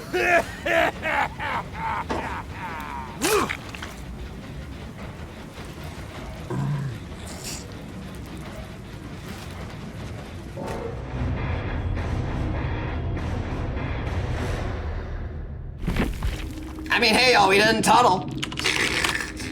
GG, well played. And look at that! 2 DSs! That's how you know we didn't.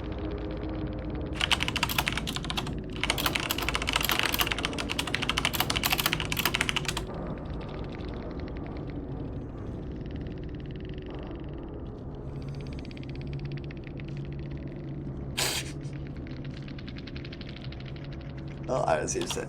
Alright.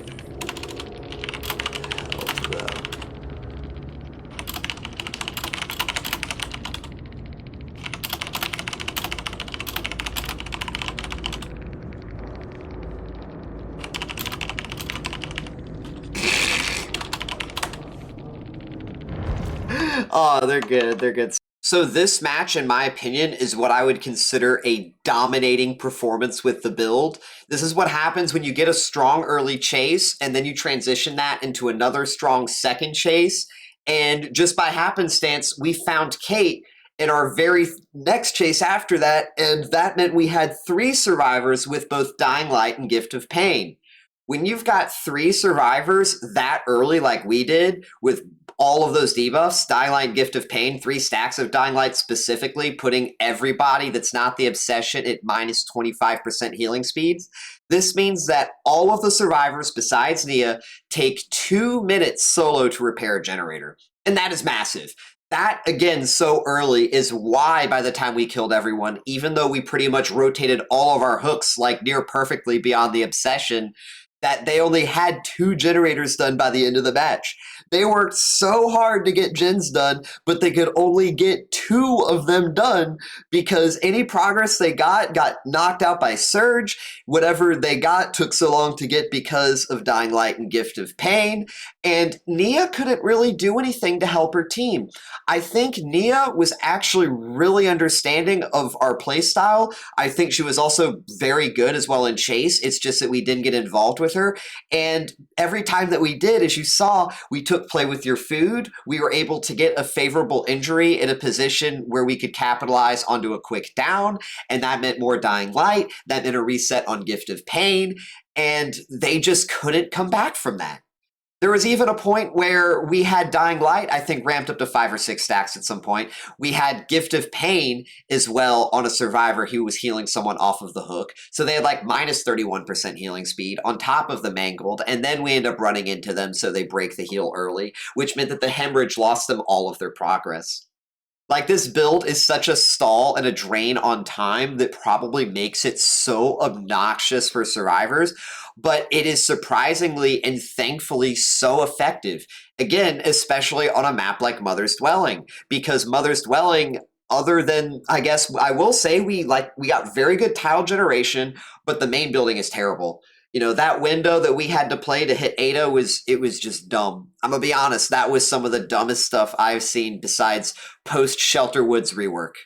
It was crazy what I had to come up with in order to get the hit. I felt very goofy going for that attack. You know, if it wasn't for the, like, you normally need Bamboozle for something like that in order to shut it down. And needing a perk to counter a map window that can just be... It just didn't seem right. That's kind of why I was kind of like groaning about it. But we were able to get the hit, and that was so significant in maintaining and continuing that pressure. You know, there were, again, as you noticed by the builds, 2 survivors had Decisive Strike, but that was never a problem because you don't tunnel with this build. This build heavily emphasizes not tunneling. We purposefully sought as quick of chases as we could with people that were not unhooked. We wanted to both take off and reapply the gift of pain in the same chase, so that way they were always, anytime we were not engaged with them, they were doing gens with a massive penalty on speed. You know, because again, it goes back to what I talked about, the proportionality of generator repair speeds versus chase times. It's all about shifting that into your favor. That is how you're able to win as clown in the current meta of the macro game. So what we're going to do next, normally I would just leave things with some commentary here, but we're going to actually do some sped up frame by frame analysis of what took place within the match, and I'm going to give you guys my commentary. So as we're loading in, I see that I'm on Mother's Dwelling. I push in the direction forward away from where I'm at because typically survivors spawn near generators, and as I go near this generator and I see Ada, I decide to commit here.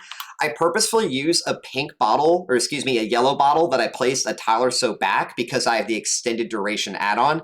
Since I figured this is going to allow me to hit the Ada before she vaults this window, and then the pink I placed on the outside would punish her if she attempted to chain.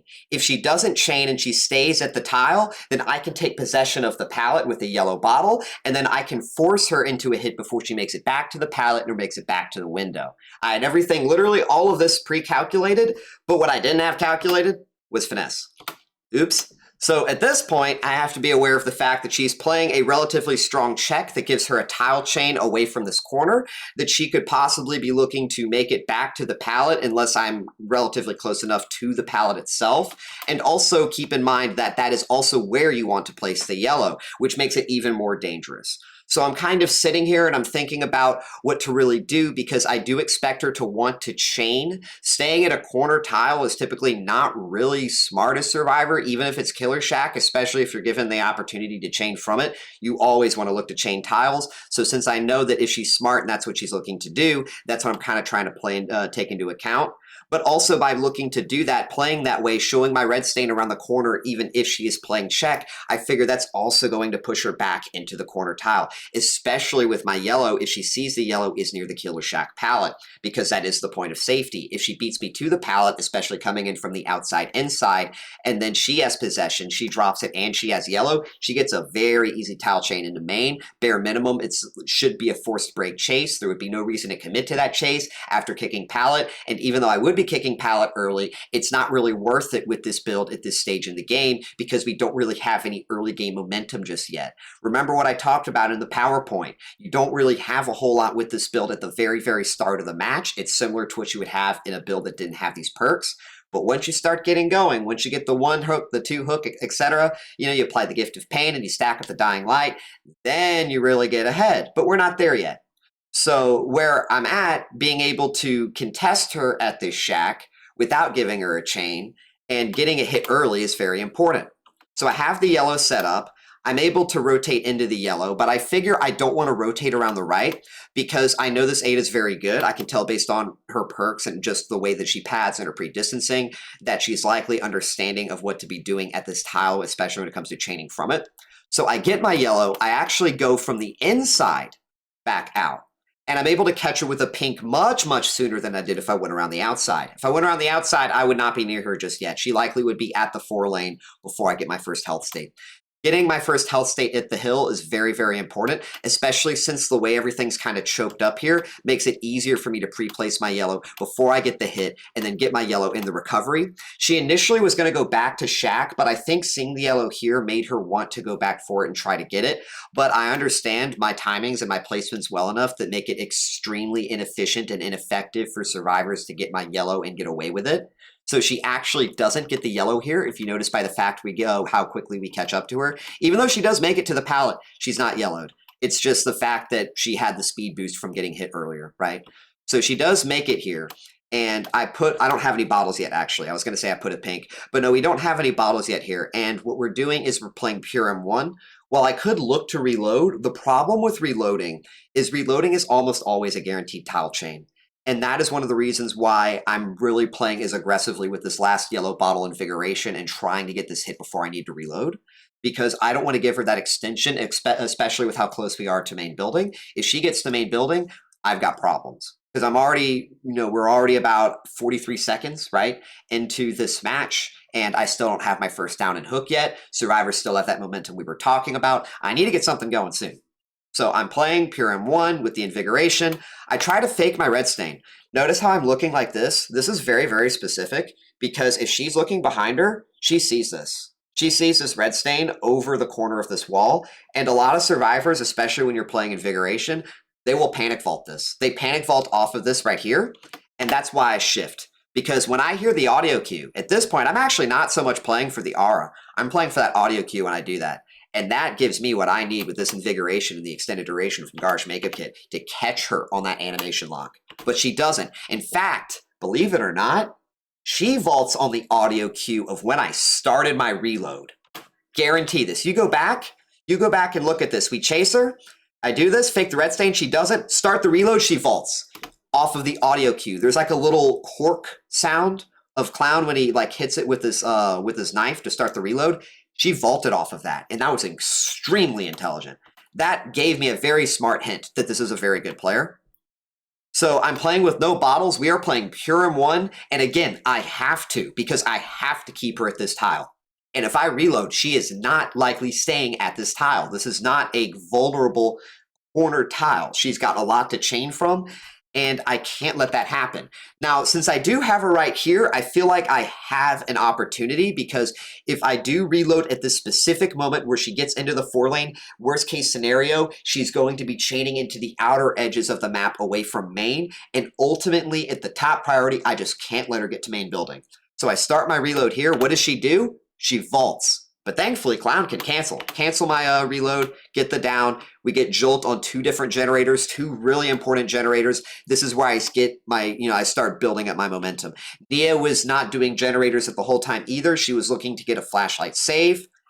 Given that we have play with your food, this is so helpful. We now get play with your food while we're carrying a survivor to hook them. This is the most efficient form of gaining play with your food stacks. She very likely didn't know it just yet. This is still very, very early into the game, but this helps us so much getting it like this, because now we're able to take this play with your food. We're going to be moving 5% faster. We take this with our yellow bottle to try to see if we can start our next chase. And this is where we find Vito upstairs. I get the extended duration and the faster speed. I guarantee you Vito did not expect us to get up as fast as we did. He probably thought that because typical M1 killer speeds, he would have an extra 3 to 4 seconds. And we're able to get this tag while he's still up on the balcony. I also think Vito didn't know the map because of the way that he ran, and this meant that we were able to catch him literally right here. And this is also huge. Remember, this is our second jolt very, very quickly after the first one. They get this heal off onto Ada. Ada now has Dying Light with 1 stack and Gift of Pain. This puts her at 19% slowdown. Once we hook Vito, this becomes 22% slowdown. So we're still at 5 gens. We've got a couple surges going, which have started passive regression. We've split them away from the generators, which means that passive regression is going to be going on for a bit. And now we've got half of the team with Gift of Pain, as well as 2 stacks of Dying Light. We are approaching what I like to call critical mass. Critical mass is when you have all of the non-obsessions afflicted with Gift of Pain, and you've reached 3 stacks of Dying Light, as that is where you have 3/4 of the team taking 2 minutes, 120 seconds, to repair generators from 0 to 100. So that is a very, very long time by comparison. Remember, generators normally take 90 seconds. Now it takes 120 when you reach critical mass, and you can go beyond that. Remember, Dying Light, you get up to like 7 to 8 stacks by pure endgame. 6 stacks is before typically when survivors start dying. So 3 stacks is all it takes for 2 minutes. You get up to like 2.5 minutes and beyond once it gets real, real close to late game. And that means Clown is a lot better at holding 3 gens. But we'll talk about that in a different match. So we get this hook onto the Vito. We have half of the survivors inflicted with Gift of Pain. We've got 2 stacks of Dying Light. And this is extremely important. Notice that we catch Kate here at this hill. I was looking for Kate. I was very specific about this because, like I said, critical mass. We catch Kate here. I'm very, very, very interested in downing her. It is my top priority. I care about nothing more at this point. I don't care about Vito on this hook. I don't care if he got unhooked right now. I don't care if he got unhooked 4 seconds ago. The moment I saw Kate, I'm on Kate. Kate is my top priority at this point in the game, especially since we're still at 5 gens. Because I know the gens that they even had with progress, it's regressing. We are at so much on the forward advance. Whatever generator progress they have that we are going to see, it's going to be on the opposite side of the map, and that is all the progress that they had because of how we countered everything that they had over here. We push her away from Shack. We get this tag. You know, I was talking about tile generation earlier. Like I said, we got amazing tile generation this time around on Mother's Dwelling. This side of the map, the bottom side by Killer Shack, are not like very strong tiles. We had a jungle gym, which wasn't really strong. On the back corner, they had the small house, which isn't really too great, and they had Killer Shack. And other than that, it was dead zone. There's no real way of chaining into the main building from this side of the map very easily either, as we're going to see. And that is how we were able to really snowball even harder against this team, is because, like you see, we reach critical mass because of this. We're able to get our down onto Kate. We apply Gift of Pain onto our third survivor, all of the non-obsessions. And from here, this is where we just get to have everything we want. Now that we've got Gift of Pain and Dying Light on all of the non-obsessions, we can literally just pick any of the non-obsessions at this point. Honestly, if Nia even gave me the opportunity, she's giving me play with your food here, but if she gave me an early tag and she stayed injured and she just offered herself up to me easily, I would Gift of Pain her too, and then ignore for the rest of the game. Then we'd have Gift of Pain on the entire team. We'd still be at 3 stacks of Dying Light minimum, and then we'd be able to push forward from that. But instead, we get to play with your food here as I reload, and then I just break away from her because she's not important to me right now. I want to get survivors on Death Hook that have already been hooked that are non-obsessions, because I know they're working on generators. They've got nothing else to do, you know, and they're doing it slowly. So I know that wherever I catch them at, I'm going to be catching them at an efficient manner. And I'm going to be able to likely have a good chase against them, given that, well, you know, I'm already having good chases as well to begin with, and that we're working with tiles that I have familiarity with, and that I'm playing Clown, right? And also, I've got Play with Your Food. That also kind of matters too. You get what I mean? So all of it is really, really looking great for us at this point into the match. I don't see anyone on this gen, so I can't get to get the passive regression going. And also remember, 5% is a lot more important now than it would be with other builds, because since they get generator progress more slowly, getting that 5% takes more time. So we get that 5%, which means more, in addition to the passive regression, and that means I can leave here confidently. We find the veto, and this is good. This is my non-obsession Death Hook first person that I'm looking for here, my 4th stack of Dying Light. He's not doing gens quickly at all, which makes this a lot easier. And again, I think probably he wasn't familiar with this generation of the main building. I don't necessarily think he was bad. I just think that, again, this was a pretty good Mother's Dwelling for us, genuinely. So we get our second hook onto the veto, reapplies Gift of Pain, 4th stack of Dying Light.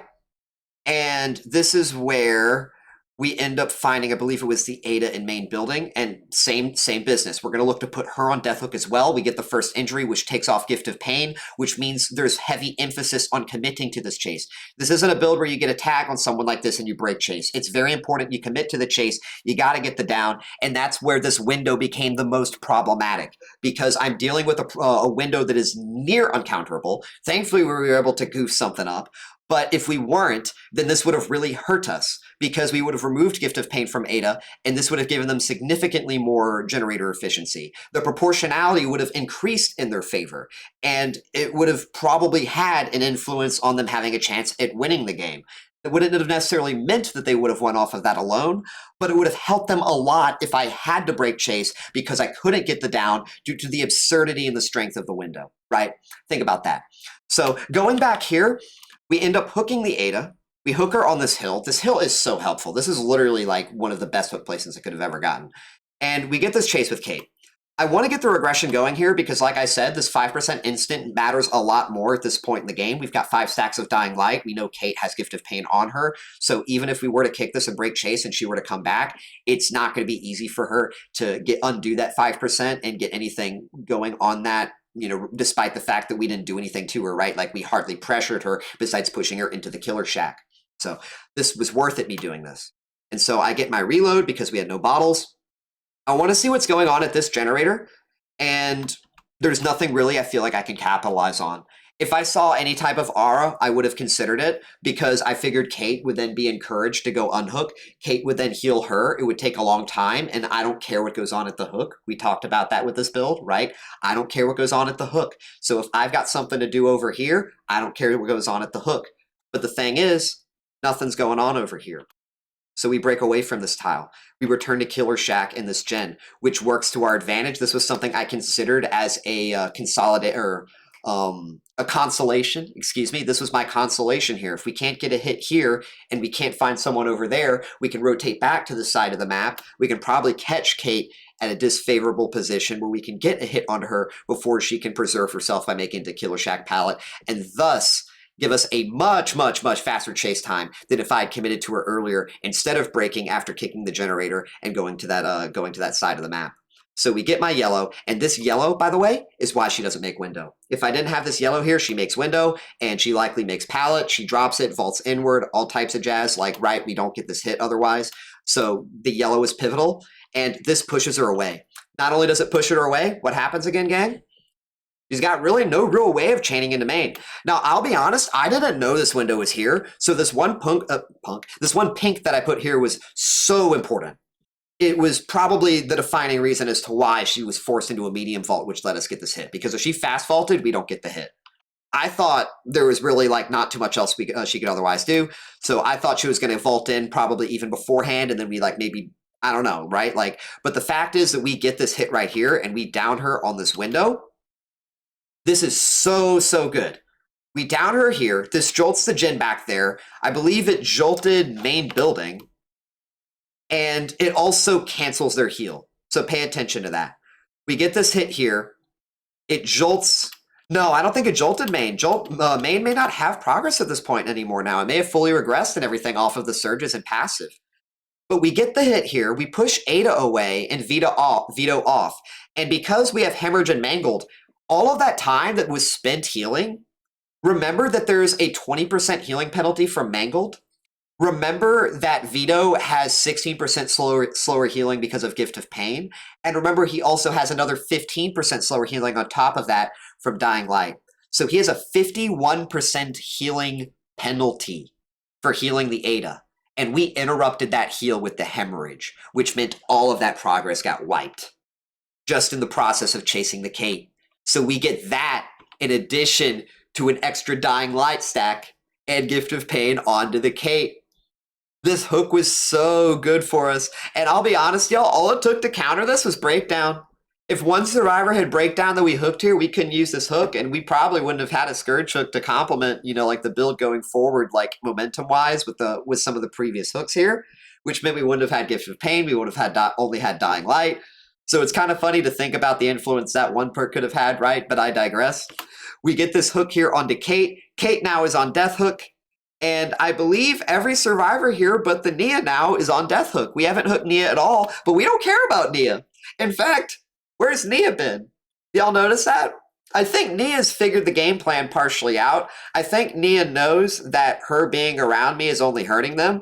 And I think that she knows that since she's the only person that's not slowed down by Dying Light, and she's the only person who hasn't been hit with Gift of Pain, that she's the one more than anyone else in the entire match needs to be sitting on gens. So that's why I think even though she's the one with the flashlight and she was kind of showing herself to us earlier, she realized, oh shit, I shouldn't be doing this anymore. I need to be on those gens. You know, because even if my teammates are, it's going to take them way too long. So we hook Kate every non-obsessions on Death Hook. They get the second gen done. Notice this was all like this is probably close to about the only other pressure they have at the moment. And we have, with the second gen done, 6 hooks. All of the non-obsessions have been hooked twice. So we get a stack to play with your food because they were doubling that gen, by the way. They got that generator done while doubling it, which takes them like 70 plus seconds, by the way, because of Gift of Pain and Dying Light and like the penalties from that since we're at 6 stacks. It's so funny to think about. Got a really nice play here at the small house. Honestly, we could have downed him before he made it to window. Not just if I pre-charged the pink earlier, but also if I had another pink place just when I came downward. There were so many ways I could have played this better. It's totally on me. You know, I just didn't know how to play it fully. So just keep that in mind. He totally could have been down without having an opportunity of making that window. I didn't know he was here and I accidentally swung, so that was kind of me being goofy. But this is our first kill, okay? We again get a surge off when they're working on the gen. That means we don't have to kick it. That gets us instant regression. That gets us passive regression. That's why surge is so good. This is so good. In a stage like this, that gen's taken care of now. We can now push back toward Killer Shack. We can push back toward main. We've got our first kill. There's only 3 survivors on the in the match. Nia is the only person who isn't afflicted by anything, but again, there's still only 3 total survivors, and the other 2 are dealing with 7 stacks of Dying Light and Gift of Pain 16% debuff. So we're in such a good spot here, and I'm just building play with your food here. I have so much time in the world that I have all day. That's why I said I could do this all day. Captain America meme. You know what I mean? Because I just go here, pick up my play with your food stack and the injury. By the way, did you notice that she was walking? This is like I said, some survivors I think will not run and they will like take the injury, especially with Killer Shack being right here, because they know that you're just feeding play with your food stacks off of them. See, we get play with your food here. I miss. Then she sees me come back and because she doesn't have sprint burst, but notice that she's walking till I hit her. Because she knows that she has to run after I hit her, right? She can't just go down, right? Why do that, especially with Killer Shack? But I have to hit her to force and I have to force the hit to get play with your food. And if I had saved the best for last, by the way, this would kind of hurt us. You know, this is why I said I don't like save the best for last in particular with this build, even though I put it as an alternative perk, right?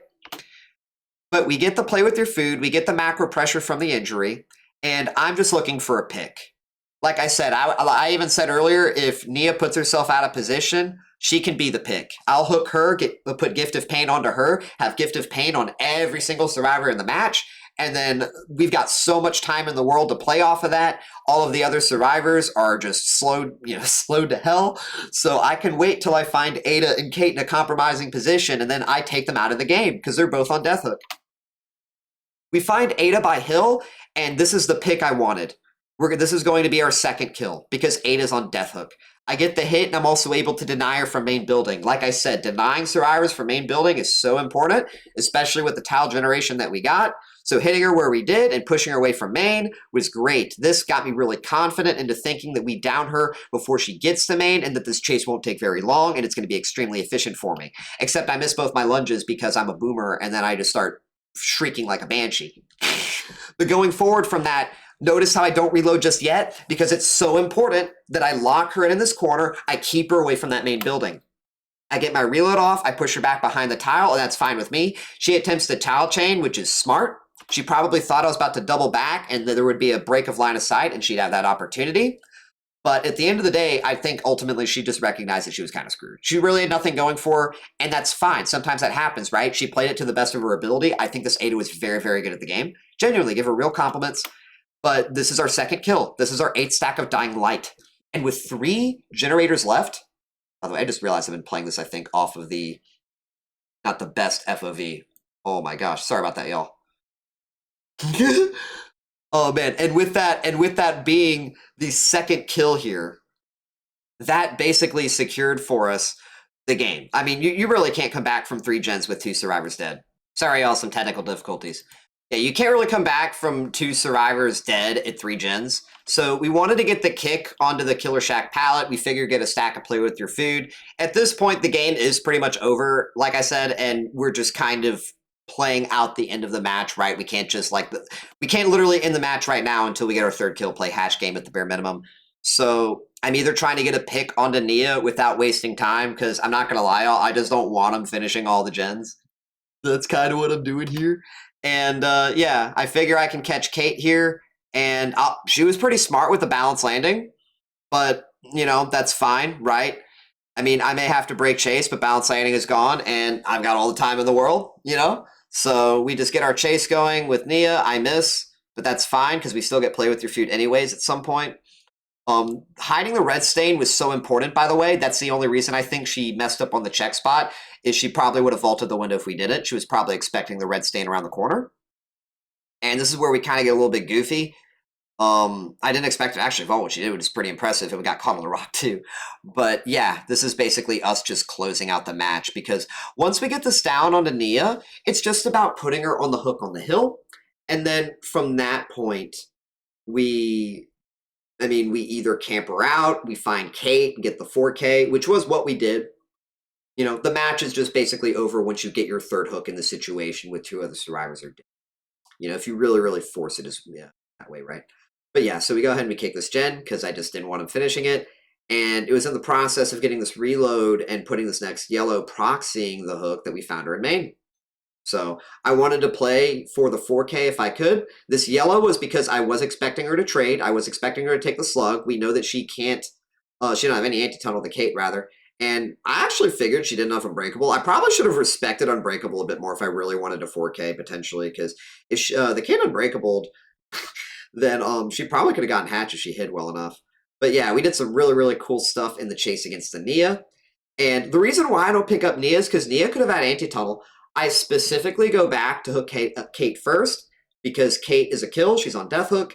If Nia has anti-tunnel, well, we're going to have the endgame Mori. We can Mori her even without any offerings or anything when all 3 survivors are dead. So we circumvent the DS for our 4th kill. And that is how we wrapped up the match there, gang. So this one in particular, again, y'all, I'm sorry that the commentary was overlaid on like a zoomed in version of the match.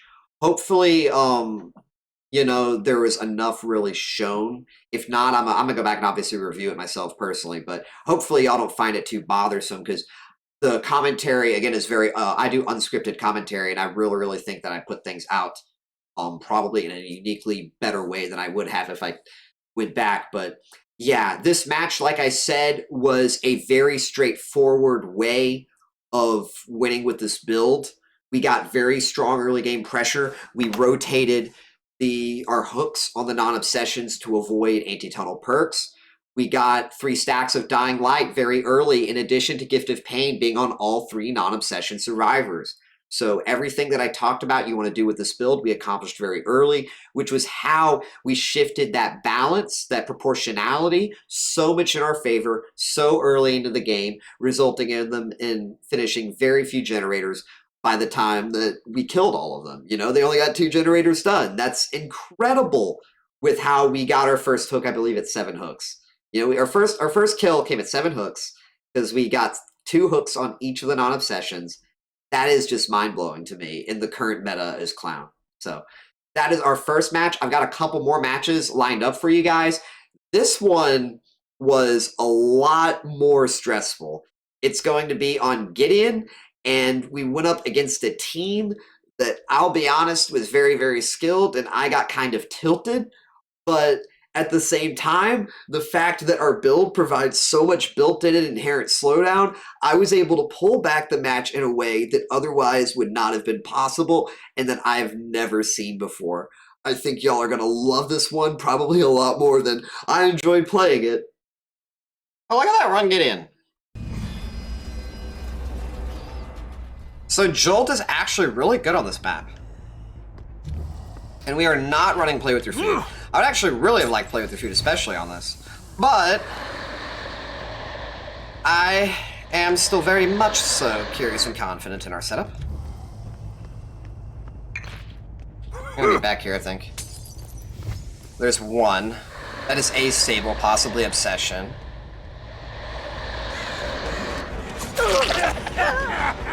I kind of want to commit to this chase.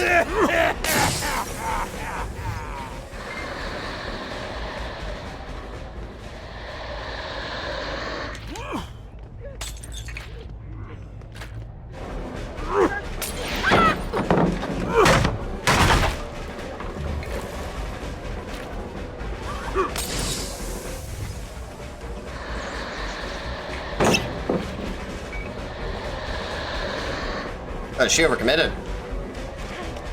I'm so bad at the fucking game, dude. Why do I get so greedy? Dude, now I'm just tilted. I should have hit her. I'm just tilted now. She should have already been dead. Oh, yeah, dude. She's like way overconfident, or not over-greeding on these pallets.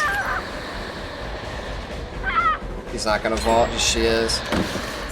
I'm just gonna kick this fucking thing, dude. I'm tilted now and I lost my fucking opening and I'm gonna lose 2 gens for this. Such a stupid fucking... Whatever, man. Like, when I start getting annoyed, then I start playing worse, and then it's like, I just throw the whole fucking game, I guess.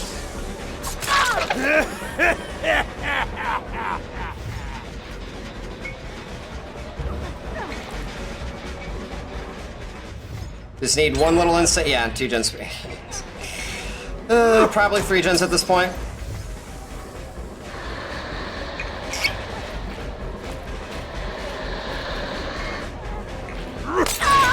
I'm so fucking glad that they just play this worse. 3 gens? Yeah, it's 3 gens, very likely.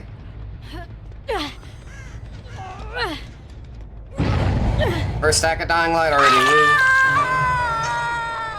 Alright, so we need to look for Talita.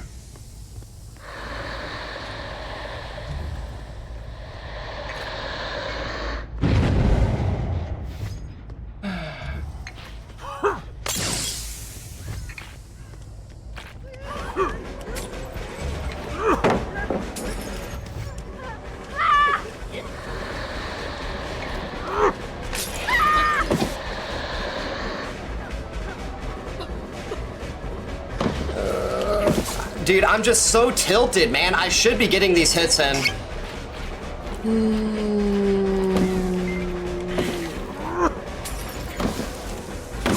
That should have hit. I disagree, but whatever, man.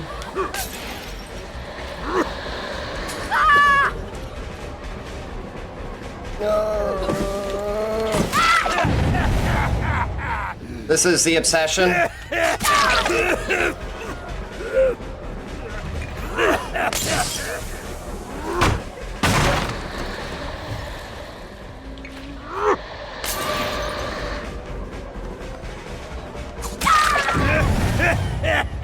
We need this right now.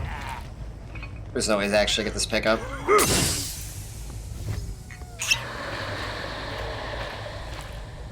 I think she sprinted away.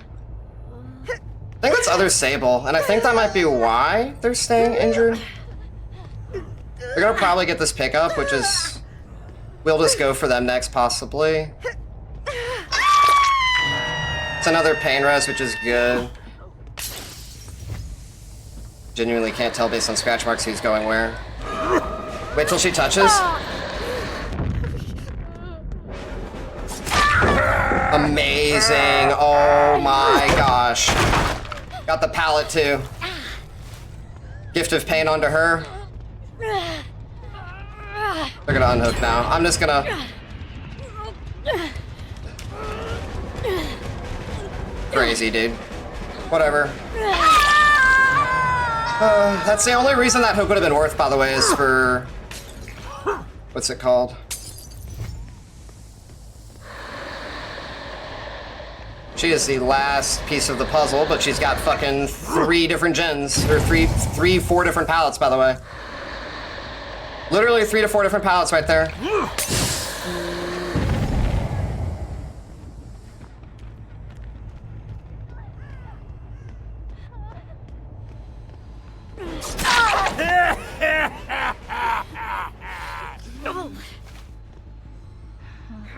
Corrupt would? Yeah, it would, but we need mid-game pressure, and that's kind of... I mean, we could run that instead of Pain Res, but... Yeah, I mean, it wouldn't be the worst idea. Get us going with our Dying Light and get the Pain stacks. Definitely not, with how we were playing with Play With Your Feet. Alright, so we've got someone on Death Hook. The other person... Interestingly hasn't healed. I'm not worried about my purple glyph shit right now.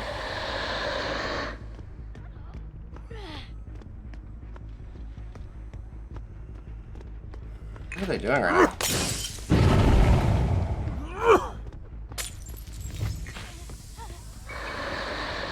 I don't exactly want... This may be a situation where I do tunnel, by the way, and just hope she doesn't have any tunnel. We're just gonna get this pallet out the way. There's just too many pallets, man. Now I have to break chase. Too many fucking pallets.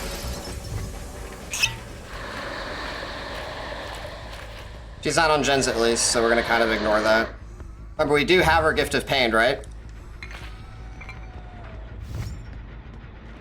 Oh, fucking course she somehow gets it done in time.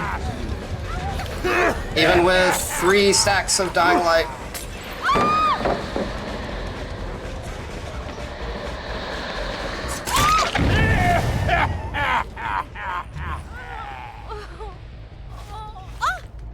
We need to find now the other person. They're staying injured, and it's probably gonna mean that... Great, I don't have a fucking good hook here, dude. She really wants me to break the... What's it called here? Oh, amazing. So we don't have to hit her. That's amazing. That means we just don't have to hit her. We aren't able to get the Gift of Pain. Let's see.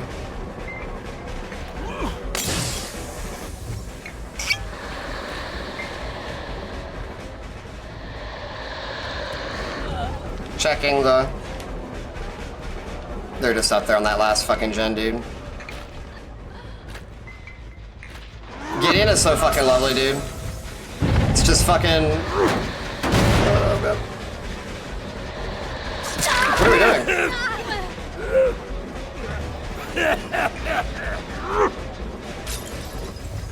I need to get more dying light stacks.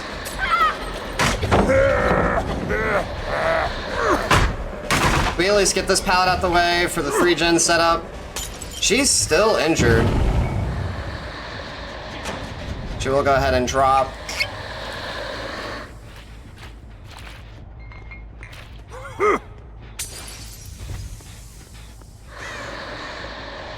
You gotta love these scratch marks, man.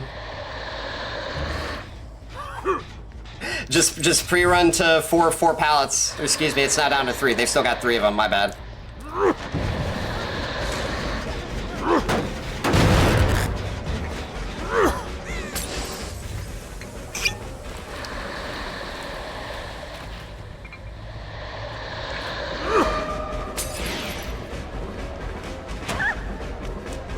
For once.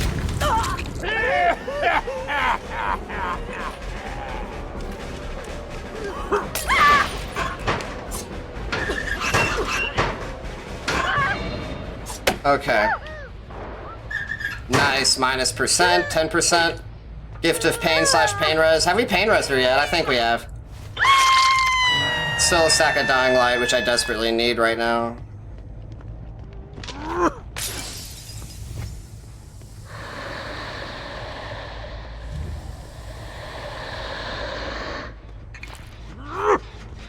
That gen's gonna be what they're doing. Don't even worry about kicking. So regressing, wow. Full over here, right?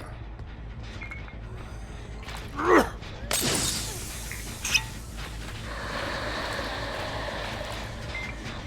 don't think they're on the other somehow, right? Because I could have sworn they weren't. Let me go ahead and check. No.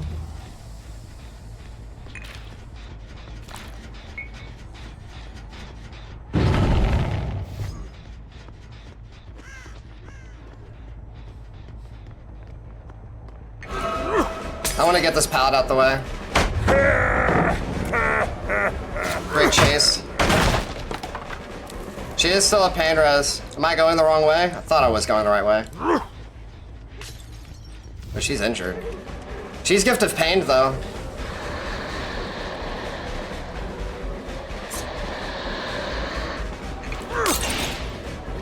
It's got a pallet right here, man. It's crazy.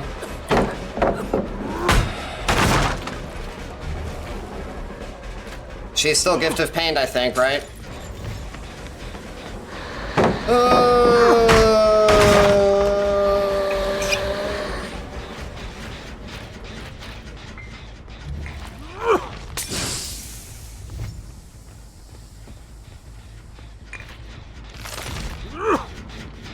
The pre-run, man. Go back this way. This is where they're at.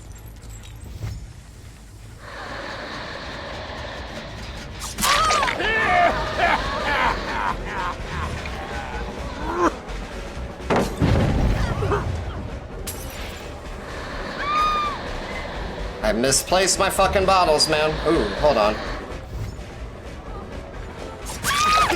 She has a beamer, though. Keep that in mind. She's not gonna go all the way around to the left, is she? No way. Thankfully, we picked up at the perfect angle for it. Go upstairs. This hook, this is gift of pain.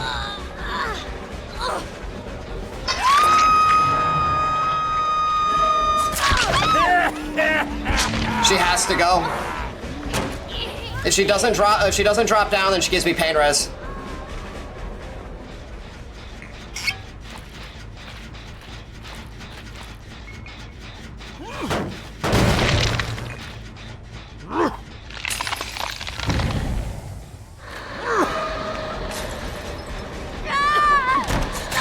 Pain res, potentially, and jolt.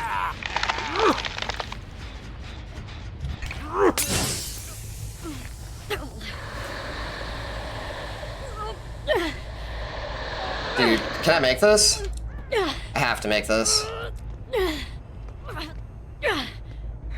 This is literally a game-changing pain rose. Yes, thank you.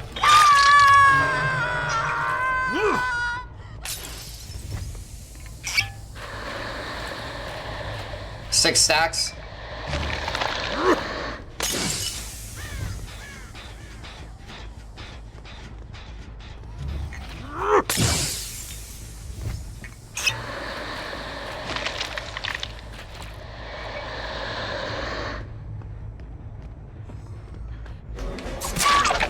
This is our first kill, potentially.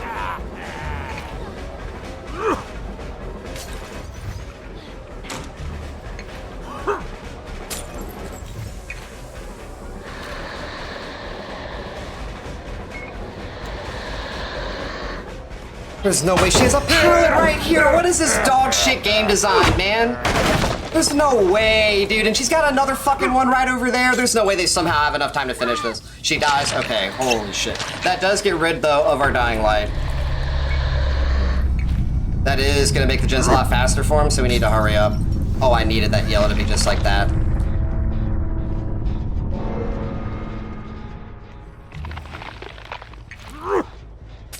She might not be able to get this.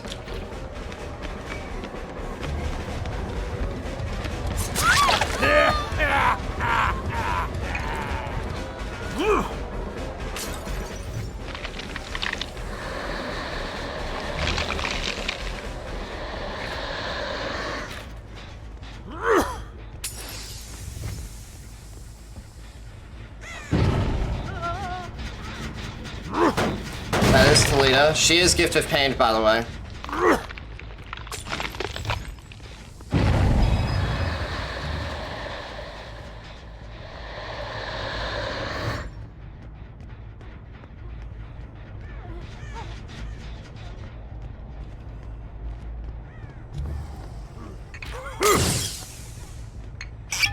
He's on Death Hook, remember that. She wants to go around, she's not looking to play window.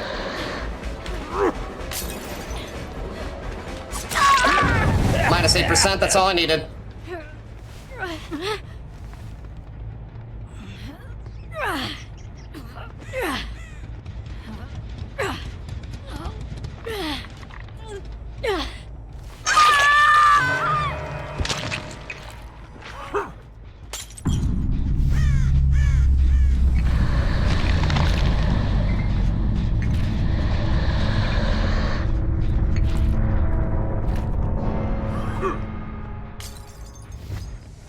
Jin's still aggressing, great.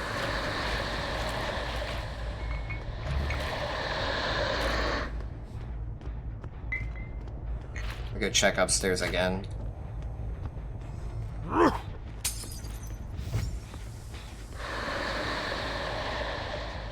They have to potentially vault here, no? Still aggressing, okay. Pick this back, okay. Woo!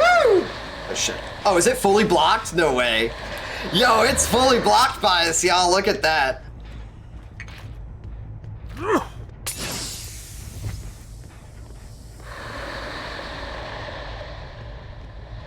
Never seen that before. We got a lot of downs near this gen, huh?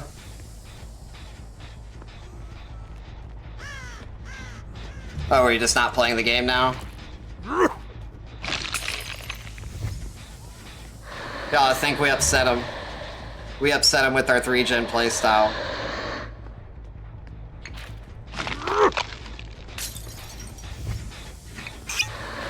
I mean, to be fair, we didn't really play into the 3-gen. But you bet your ass we're not just gonna let him, like, finish the gens, am I right? I think we upset them. Yeah, I know, right? Like, literally, they were slated. I'm actually very genuinely surprised we pulled this shit back, y'all.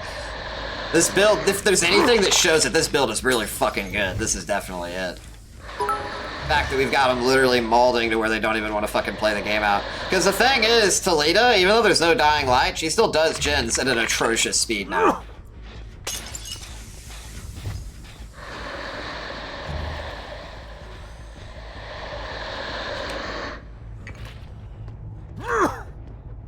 Like, that gen's fully regressed.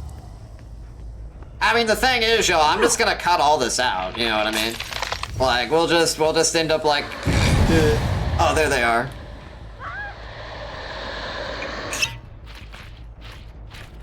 There they are, there they are.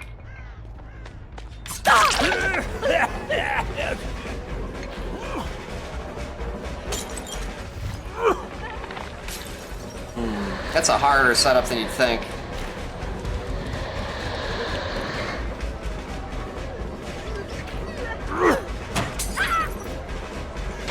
Ooh, actually not bad.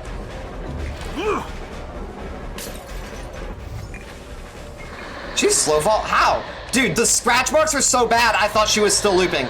The scratch marks are genuinely so bad. Like, what? What are even the scratch marks in this game? Y'all see why I bring Scar Box, right? Like, literally, it's an accessibility add-on because of how trash the scratch marks are in this game. I could have totally swung through that shit, dude.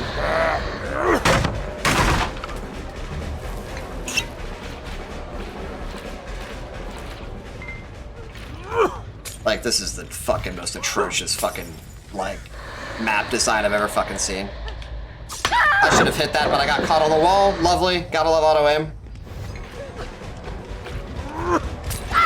Hey, Toledo, thanks for showing us literally how dumb this map is. None of these pallets have counterplay. Oh, man. What do you have windows of opportunity to? Y'all see how dumb this shit is, right?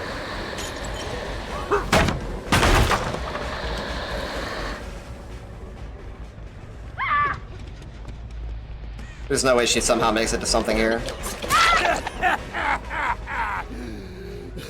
It's such a... I know, that's why I said I kind of like some of the chases, but, like, then you get shit like this. Like, she literally was still able to finish that gen because all she did was ran to pallets with pretty much zero counterplay. Like, that is literally, if there's anything that puts on display literally how dumb this map is, she just went pallet to pallet that was still left after 15 minutes in this match that had not been dropped yet with zero counterplay besides kicking it. And the other person could finish the gen with me just committing to the chase, so. It's kind of adorable in a way when you think about what the gen speeds are like nowadays, but that's why we bring all these perks. That's why we played the way we did, you know?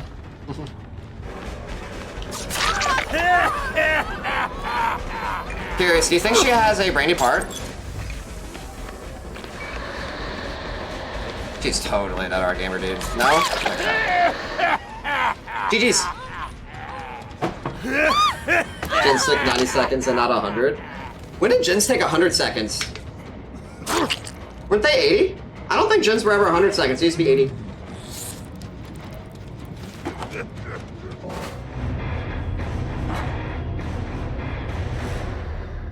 Yeah. Wow, another brand new part, crazy. Hyper focus too with the stakeout.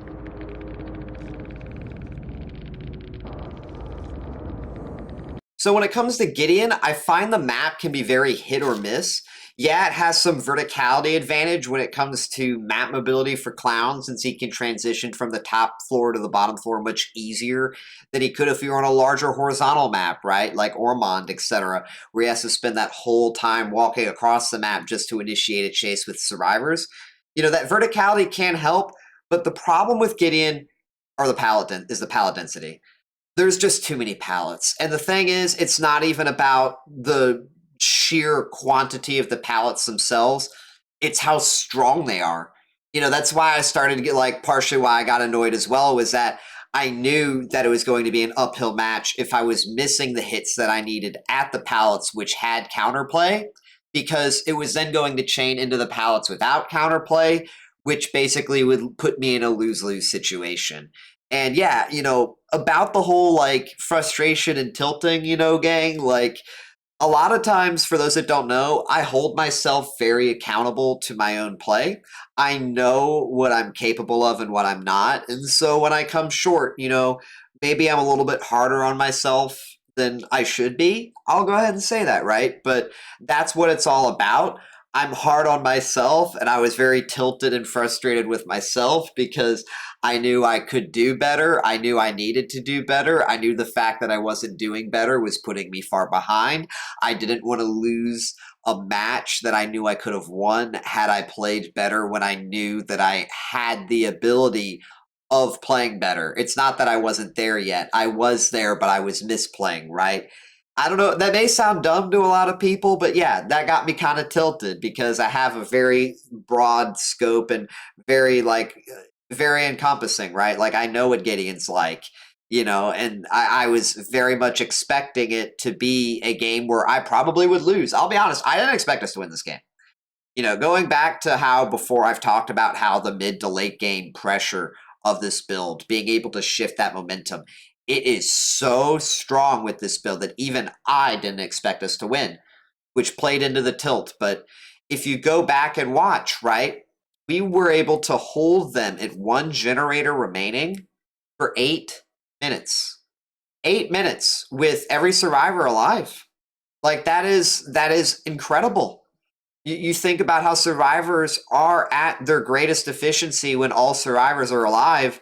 We still were able to kill them and beat them because of the fact that even though they were at their greatest efficiency at a macro level with regard to survivor numbers, we reduced the effectiveness of those numbers to where the whole sum wasn't enough by comparison to us. And that was how even during that 8 minutes with one generator remaining, we were able to accumulate more hooks.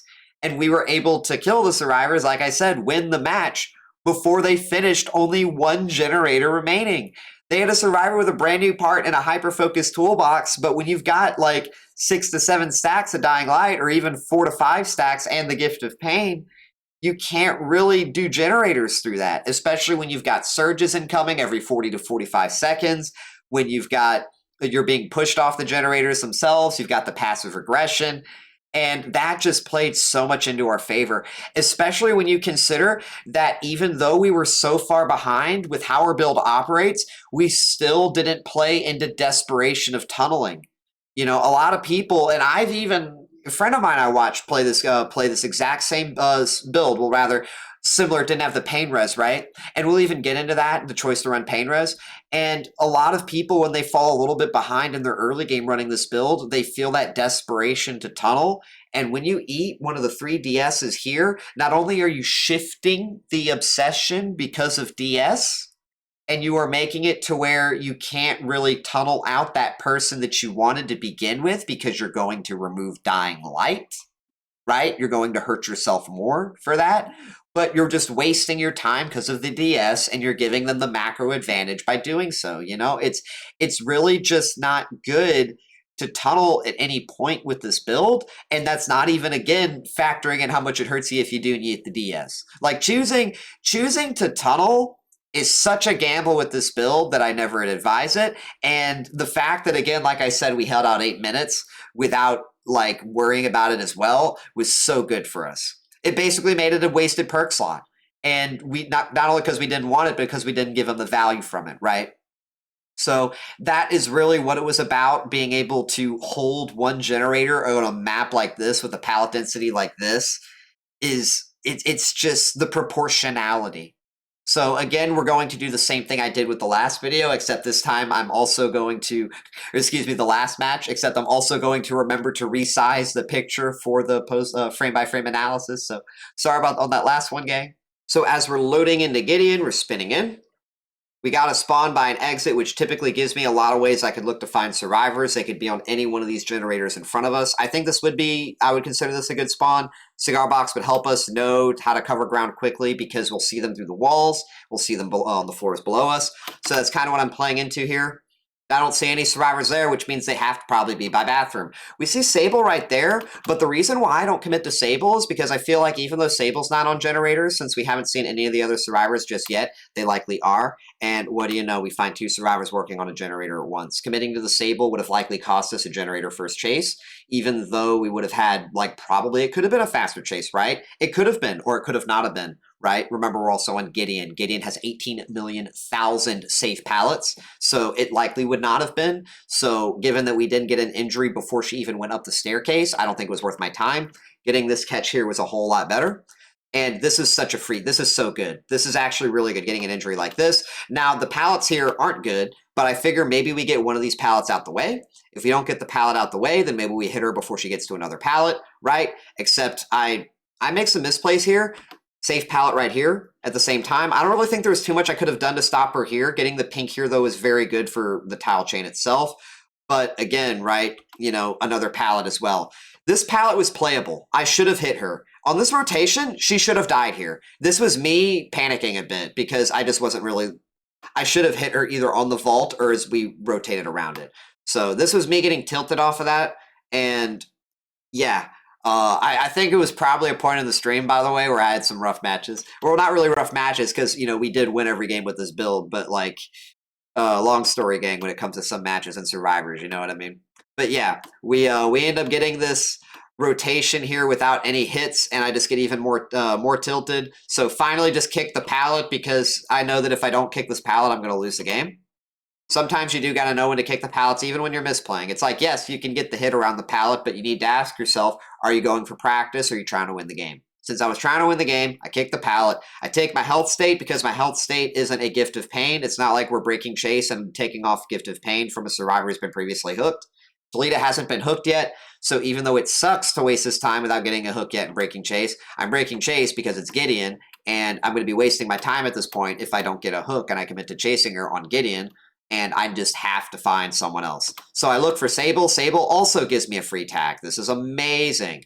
I don't get my yellow, which sucks, which is one of the reasons I'm considering breaking chase until I find her. And when it comes to here, it's just about me really getting the hit before she makes it to a pallet. And I'm so glad she greeds. If she didn't greed, there is literally no reason I hit her here. There is no reason I hit her here. If she really wanted, she drops this pallet and she camps it, and then she runs and plays this pallet. It's just realistically such a waste of my time committing to the chase if she played the tile properly, but she just gives me the free down for some reason. She greeds when she really, admittedly, really should not have. And this gives me my pain res and the supplies Dying Light. Speaking of which, we didn't talk about me bringing Dying Light this game. Dying Light is probably, I would say, one of the, like, it was one of the most defining reasons as to why I stayed in the game. Like, yeah, we have the Dying Light synergy with the I was about to say play with the food. The Dying Light synergy with the Gift of Pain, but that and the Surge even together, all of that together, even with how many Surges we're getting from the verticality, we needed that burst 20% every time it came in, especially with how late this first hook came in. We needed that pain res, in addition to the Gift of Pain, in addition to our first stack of Dying Light. All of our perks played a part. All 4 generator slowdown perks. Yes, 4 gen slowdown perks, current meta clown. I know, right? Crazy how the mighty have fallen when you think about how our builds used to look. So we finally get our first hook. Keep in mind, we are 2 minutes and 41 seconds into the match with our first hook. We are so far behind, like, you can't even see us in the dust. Like, that's how, they can't even see us. That's how far behind we are.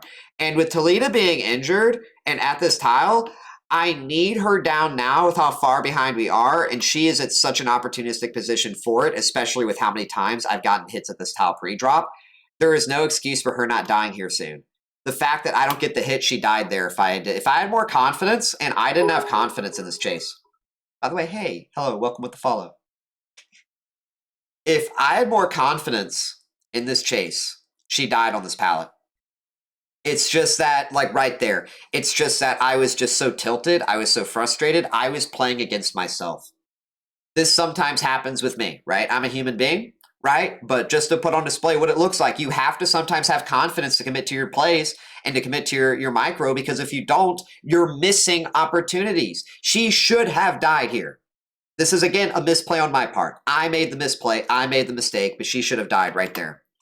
Instead, we end up having to do all this stuff here. I've got no bottles. I'm so far behind on momentum in this chase. I could have possibly even hit her there had I had more confidence. Not having confidence really hurts you as clown. You need to have confidence because you're playing especially a chase killer, right? You have to know what you can do, and you have to play into that, and you have to not be scared. So we finally catch her on a swing. No, we don't actually. No, it's right after this. Yeah, and I really thought I should have hit her there too. I think we got aim dressed into the pallet, and that really hurt us. We're able to get the pink here, and I think we bait it. Yeah, we finally get the lunge here, because remember, we do have our yellow, and we just barely get this hit. We finally get her, I think, an extra like 40 to 50 seconds afterward. Remember, she only had 1 health state, and we kept her at the same tile. This was, again, mostly me playing against myself. I probably would have downed her 25 seconds ago had I just not been so timid, had I not been so tilted. Thankfully, Sable is also wasting her time. She wants to get an altruism play. Cigar Box helps us. We get this injury, which pushes her away. It also gives us some extra macro pressure. If she stays nearby and we get the slug potential, we could also possibly hook her for Gift of Pain. I purposely don't pick up because I don't know if she's got background player. And look, she's actually got a flashbang, I think, right? That's a flashbang. She can drop that behind me. She doesn't even need that angle. So downing her, especially getting the jolt value too, very, very, very, very helpful. I'm more concerned with getting Gift of Pain onto Talita than I am Sable, even though we can ignore Sable, because this is also someone who's getting penalized by Dying Light, and I want to stack both of those perks on top of each other. I don't really care that Sable's getting picked up. Sable can get picked up because she's not a high priority threat. If I catch her out later while she's still injured, we'll take that, we capitalize off of that. We get that Gift of Pain I was talking about, even though she doesn't have the Dying Light. But other than that, I don't really care as much. And look at that. She actually shows herself. Except there's a problem with this. Although, yes, I get her with the pallet. This is so huge. This is literally this could have probably defined whether or not we lost the game if at the 1 generator remaining we had to deal with this pallet. So we get the pallet, we get the down. But Talita puts herself in front of me as I'm going for, I want to go for this Gift of Pain, but she shows up after a very opportunistic and smart unhook. If I commit for this, there's a very high chance I don't get this just due to how far away it is and how many struggles there are. But hitting Talita would break Gift of Pain. So I'm setting myself up for a lose-lose situation if I really hard commit for this Gift of Pain. So I decide to cut my losses, and I just get the hook on this hook here, a regular hook. This doesn't help me really much whatsoever, because the only hook that matters on the Obsession is Gift of Pain. If I knew that this would have happened foresight, I would have slugged. But, that's like, we've only got hindsight to worry about, or to work with, excuse me. So we take that regular hook and we just cut our losses. I try to find a chase. She's running to an area of the map which has 3 pallets with 0 counterplay. So I decide that I'm just going to go somewhere else. And yeah, we end up instead finding the Sable. She vaults early. We try to see if we can catch her on the tile chain. And I believe we actually do, thankfully. This is very, very important for us. We need to get ourselves another stack here of Gift of Pain. And that is probably going to be one of the few things that'll be keeping us into the match in the late game. Now, I believe she also chose not to heal. She was still injured, wasn't she? I think she chose not to heal to avoid Gift of Pain previously. But that's the thing, right? It works to our advantage when they choose not to heal, because choosing not to heal makes you a 1 health state chase, and that also means you're another stack of Dying Light, and we're just going to put the Gift of Pain back on you. So it worked out in our favor. And they end up unhooking the Sable, they heal the Sable, Talita's healed, she's affected by Dying Light. So 1, 2, 3, 4. We have yet to put it onto the Rebecca. We wanted to get an opportunity, but we just haven't found it yet. I'm not really concerned with Talita, because the Talita, I feel like, especially with her understanding of the map and the tiles and the pallets that are left, even though that she is the unhooker, I really am myself. I talked about how desperation tunneling, you shouldn't do it. I almost fell for it in this case. And honestly, I think that it is so good that the game, through the map's just absurdity of the pallet density, discouraged me from tunneling, because I think tunneling here would have lost me the game. I was just so desperate because I was like, maybe she doesn't have any tunnel and this is what saves the game for me, right? But no, we end up having to eat this pallet. And at this point, because she chains into this, and it's like, I feel like because I have to walk around this way if I want to play into my bottles, and I'm out of bottles too, right on the chain. And she's like right there. I'm like, okay, I have to break chase here. Now, some of you might be wondering again, why am I not going to Talita if she's offering herself like this to me? Couple reasons. A, that's what I talked about, how she's going to waste a whole lot of my time. But also B, she's not doing gens. If she just wants to dance and just like kind of give her presents and show herself off to me, like that's good. Keep doing that, right? I know why you're doing it.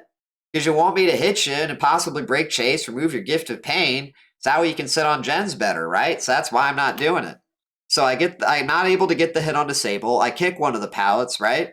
But this gen pops before I can stop it. even with 3 stacks of Dying Light, because she hasn't been hooked yet. She doesn't have Gift of Pain yet. And that's, again, like I said, frustrating to me because here we are, y'all. We're 6 minutes and 37 seconds into the match, and they've got 4 gens done against this build. You know, this is very bad with a build like this. We're not supposed to be at 1 gen left 6 and 37 minutes into the match. So we are so far behind. Like I said, I didn't think we were going to win this match. We got a really, really strong setup here on this drop. Literally, that is like textbook perfect setup, by the way, with like how everything played out. And because she doesn't have balanced landing, this means she can't make either window. This gets us the hit. So that was very, very, very, very good for us. And that gets us the 3rd Gift of Pain and Dying Light. And at this point, I believe... oh, no, it would have been, right. But then this happens, yeah. It would have been our 3rd had we been able to commit. But sadly, Talita, do y'all notice what Talita's trying to do? Talita is trying to force me to break her Gift of Pain. And that's why I don't hit her, by the way. You might be thinking, why not hit her and to commit to her afterward? Because I don't think I'm safely going to be able to commit to her after on Gideon, y'all. There's just so many pallets. But let's go back a few. We down her here. We're looking to hook her. We want to hook her on a Gift of Pain. No Gift of Pain presents itself, so I'm thinking at the very least I'm going to get myself a stack of Dying Light. And I really don't want to hit Talita because I don't think I'm able to commit. And she, I know, is spending a lot of time not on generators. She's probably shadowing me and following me around because of how slow everything is. So as long as I don't hit her, she's not going to be worth much at all for her team. And notice how she goes left and not right. I don't think she knew the hook was here.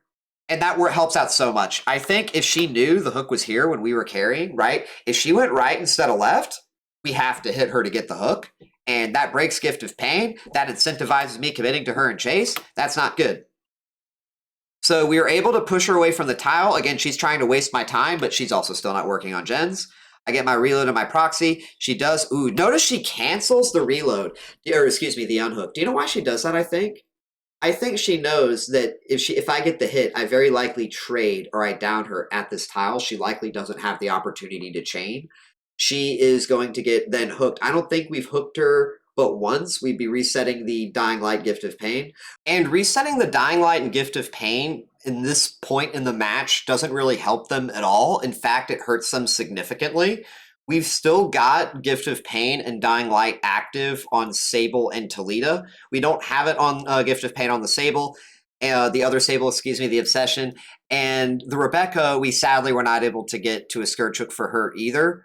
But the fact that we have 4 stacks for her, in addition to the others having the double effect, that's keeping us in this match, given that our generators are in proximity to one another, and we have a hook within our generators, because that means we're going to be able to get the most out of our surge. We're going to be able to hit all the generators across the floors, and especially clearing through some of these pallets, we likely are going to have easier chases at these tiles. So we're looking to kind of play the long haul here if we can, because it's our only shot.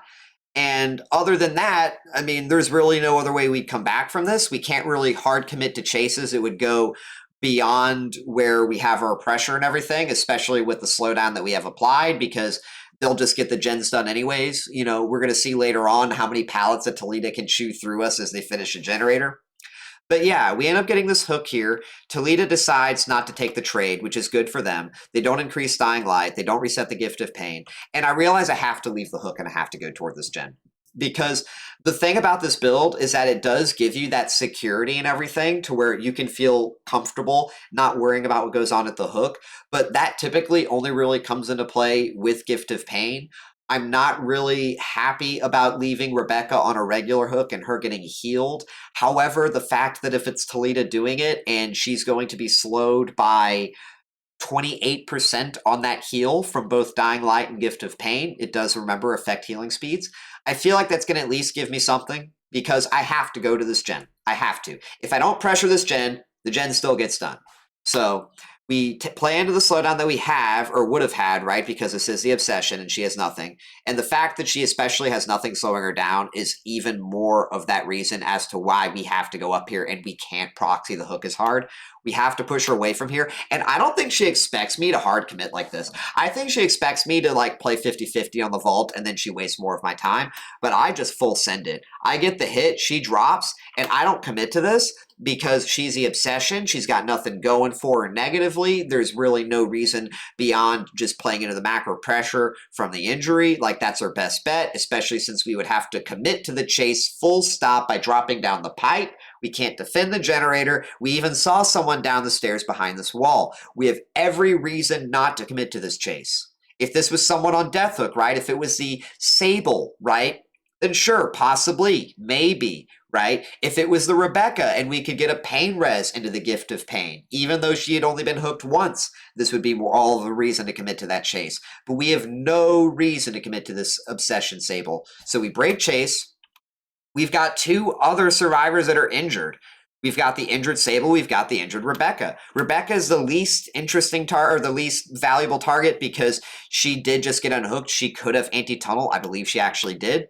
So finding the Toledo, I was almost willing to commit to the chase at this point, but when I saw that I had a pallet right here and that she's likely just going to like give me the stun and the hit, I was like, fine. You know, remember, she's still Gift of Pained. This whole match, she's been Gift of Pain for like 12 to 15 minutes, gang. Like, that's what's so amazing about this. She's over here doing everything she can besides doing gens because of how long it takes, because she doesn't want to risk giving me free tags and a downs and a more Dying Light stacks and a Gift of Pain going back out. You get what I mean? So instead, she's just sitting there not doing gens. And she's giving me pallets. So we get the reload. We aren't able to commit because of the pipe. I'm just running around. I'm looking for people. We're going to be doing this commentary for like the next 7 minutes of match, by the way, y'all. This is like such a long game. And yeah, I'm just looking for a pick at this point. I've got an Obsession who's injured. She vaults early with the pre-run. Very smart. We have to kick the gen again because, I got nothing else I can do here, gang. You know, I'm just looking around here. I'm hoping if I don't go fully up and they don't vault, I catch them. But it turns out they did. We find them both at the bottom. They're attempting a heal. The heal isn't able to finish in time. And I decide that I was going to commit. I need to commit to something. So instead, I decide to commit to Toledo. Now it's Toledo's time. We have to get Toledo. I get the hit onto her when she's at a vulnerable position. She doesn't have any tile to chain to. She does a desperation jump into a locker, which does extend the chase time. I purposefully don't swing here because of the way the cooldown and everything works when you miss and hit. She has enough time to bait a jump out into another miss, but if you wait till they jump back in, you can use the other button prompt and just grab them out. So we get the grab. We don't waste any more time than we need to. We reset that Gift of Pain. Finally, again, onto her. Get another stack of Dying Light. We're now at 5 stacks. And it's time for another pick. Remember, Sable's still injured. We could also still apply Gift of Pain onto Rebecca and gain another stack. I'm looking for anybody that I can. Worst case scenario, we can hook the Obsession while she's still injured, and we get ourselves a Gift of Pain onto her for more macro pressure, but we need to get something going. If Sable, the Obsession, were to heal, I definitely wouldn't be interested in her unless she was absolutely free, because we're so far behind right now. All 4 survivors are still up. We still haven't killed anybody. We're at 6 hooks. We need someone dead.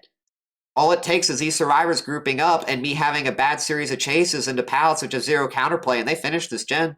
But keep in mind, because we have spread the Gift of Pain and the Dying Light so well, that it takes them, as y'all saw on the chart, anywhere from like 75 plus seconds to 2 mana gen. So we do have that at least going for us. The gen slowdown is incredible. And that is, I think, like I said, why we won this match. We get a few strong key pallets here. Not really concerned at all about the Sable. I just want to get rid of that pallet because there's still another probably 15 more of them, right? And we just got to get something going. I find the Sable. I feel like she's exposed, and I get this hit. I'm surprised that I somehow don't get it. And because it's Gideon, she chains into another pallet. So we get rid of this pallet, and I break chase because that's what you got to do on Gideon, right? Able to like start this chase here, get rid of another pallet. Break chase, because I'm not really playing into a very greedy, I'm not taking a greedy strategy right now, because I'm playing pure safe. If I play greedy on Gideon, then I'm going to lose. Survivors will beat you when it comes to playing that type of way on Gideon, because they just have so many pallets. It's crazy. So we get the kick again, we get another pallet, and I'm just looking for a pick. I'm looking for a pick. If a pallet prevents a pick, then it's, we don't worry about it. But we finally get what looks to be a pick here. And I'm just getting this hit here, and I'm just breaking chase. This is 2 survivors, as far as I'm concerned, that are not doing gens. The Rebecca never had Gift of Pain to begin with. Talita hasn't healed yet from it, so she still has Dying Light, but no Gift of Pain. The other Sable also has Gift of Pain, so I'm not really concerned about her either. But this is really, really big. The fact that she didn't body block in time, this obsession over here, when we were getting this tile chain, she probably didn't know what angle I was going to come around. I think she was expecting me to go right. This right here, and I think she was also trying to set up for a flashlight save. If she got this, I would have probably lost the game from this, by the way. This could have probably lost me the game. But getting this, remember, we haven't Gift of Pained her yet at any point in this match, which means we also haven't hit her with Pain Res. So getting this Pain Res right now is so helpful. And she wanted to go for a sneaky trade. That would have been good. But the fact that she didn't pull it off, this just hurts him in the macro. The last thing you want right now when you're behind on gens is a free injury when you've got someone on hook. We're able to get this kick here. We start the passive regression. And I believe this was the obsession, but this pink, this perfect pink gets me the hit that I need. And guess what? She also hasn't been Gift of Pained, which means she also hasn't been Pain Resed.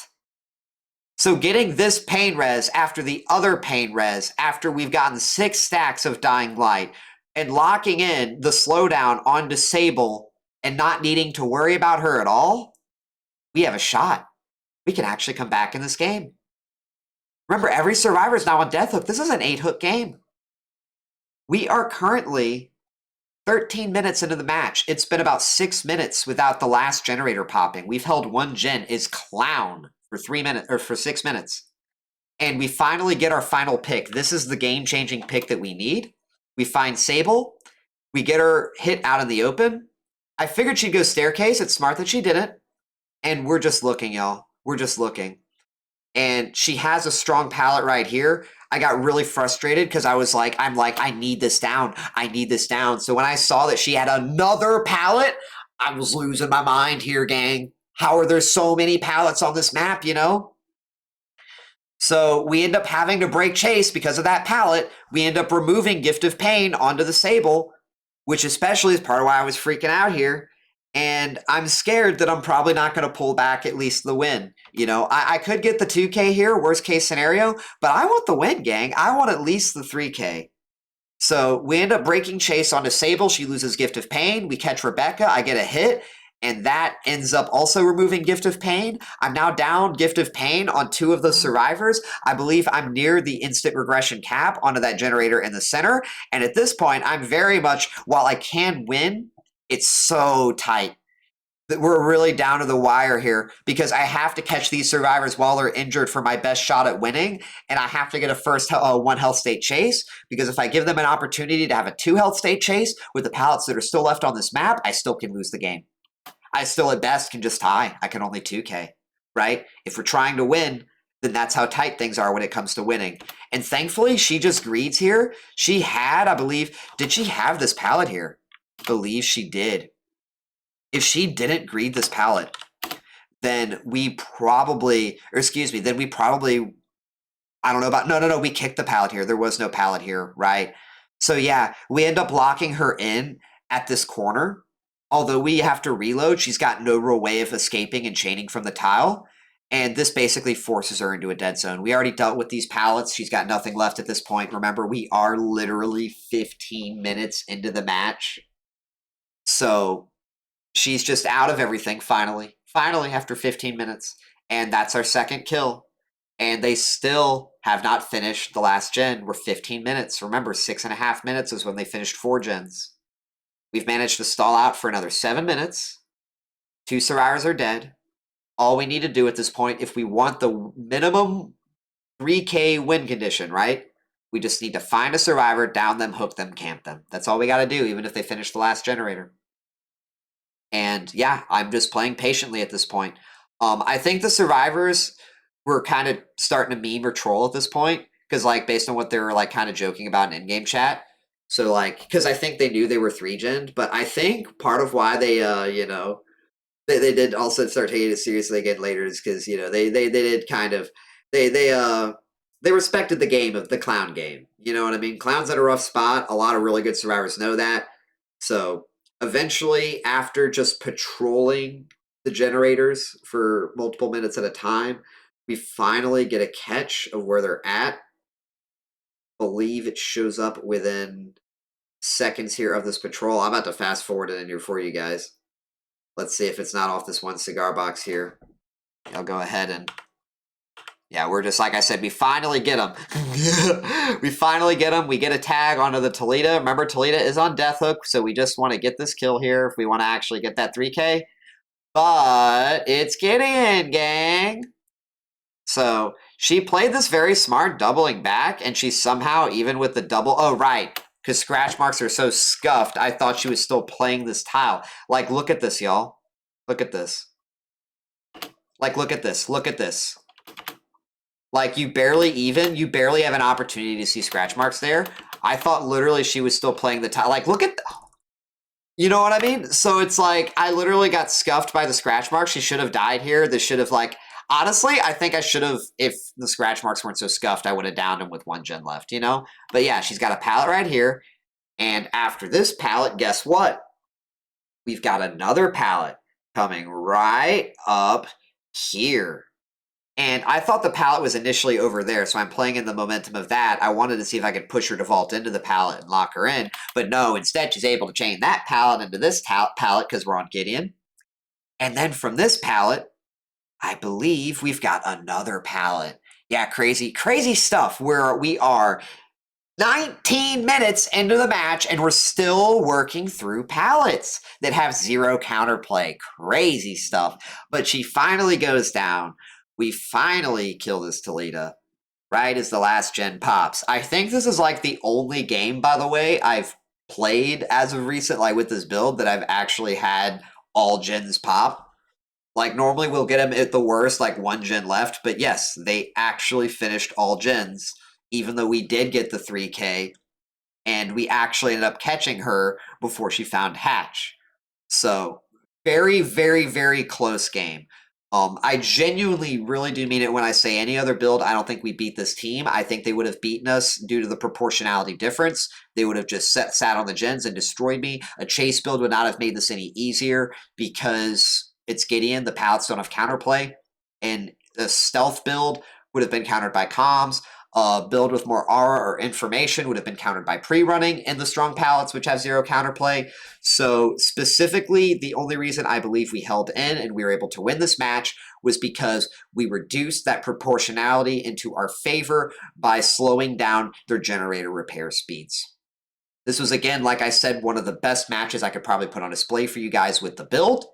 It really showcases the longevity of the perks. And when you fall behind, that you can still get a chance even against brand new parts. You know, they had an engineer toolbox with a brand new part. And by the way, notice the 3 DSs. If we would have committed, Sable did have it, by the way. She did have DS. The game did save us. If we did eat that DS, that could have been a game-losing situation for us because we'd have wasted all the time getting hooks onto her. She would have been the obsession. Like, we probably could have maybe gotten a couple more Dying Light stacks out of it, worst case scenario, if we could have stalled the match out for that. But we needed to get a kill soon, and all we really would have done is transfer the obsession and give us a reason not to kill her yet, since that would be removing our Dying Light. So it was really good that we didn't tunnel. And yeah, crazy outcome, crazy chases from these survivors. This Toledo was so good in chase. Very much props to her. And I'm going to give y'all one more match that I want to show you guys. It was on Dead Dog Saloon against a team of survivors that were rather altruistic. And I think it highlights how Surge, in addition with the slowdown and the stacking Dying Light and Gift of Pain, really come in tandem with countering altruism because of how you can really just snowball the downs and the slugs. Almost forgot to turn on the game volume. There we go, we're good. I will go ahead and break this. One of the few times I will actually... Oh my gosh, we've got 6 bottles again, I just realized. Yunjin is Obsession, be mindful of that. There she is, y'all. As long as I start my chase.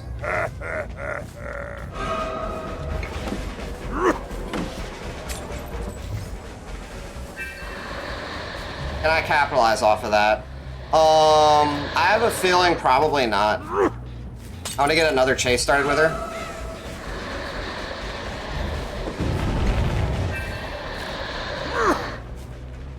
Now we'll check this side of the map.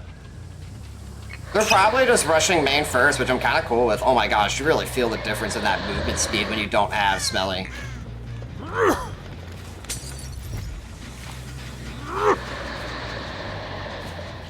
Oh, I didn't know there was a pallet there. Damn, I literally just played you while blind, but it doesn't fucking... Oh, shit. Y'all see I literally just played her while blind? He's gonna go all the way around. We can probably play this without a pink. No, we can't.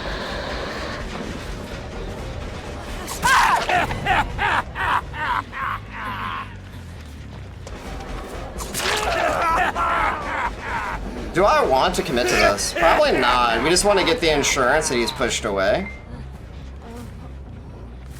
Oh my gosh, dude. You can't even fucking see them, dude. There's no fucking way, by the way. Okay. Good. We need this Gift of Pain. Gift of Pain's really important at this point. I think we got a jolt, but we need to get a... Damn, 2 gens burst chase. Really unfortunate. I've never been a fan of Dead Dog, especially if they start main, because main, you're not really getting a chase that matters. So they really can, like, make your early game really, really, really atrocious. Can't really afford to camp anyways, because we're not trying to, not with this build. We need to get Dying Light stacks going. Perfect, perfect. She's gonna probably... I'm just gonna assume she's gonna pre-drop this, and if not, we're gonna take this yellow for the chain, and we're gonna have higher bottle economy.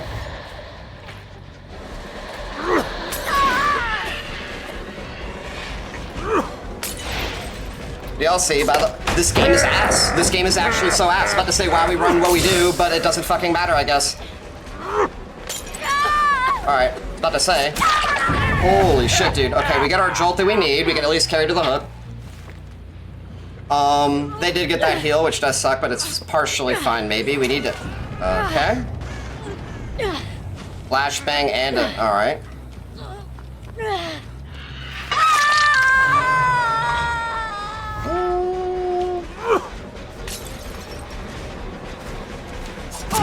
This actually can work a lot into our favor. We don't get the Gift of Pain, but that's fine. I want to get a reset here.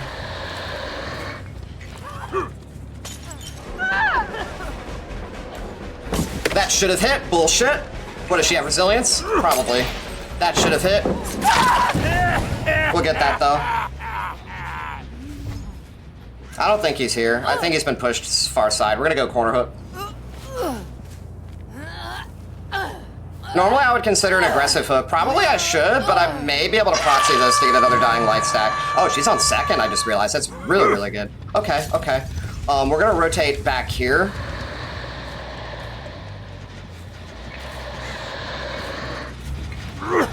Interesting. Kick this, go back. Shoulder the burden, of course. Oh, we might be able to play this. 60 seconds, right? I have 60 seconds, don't I?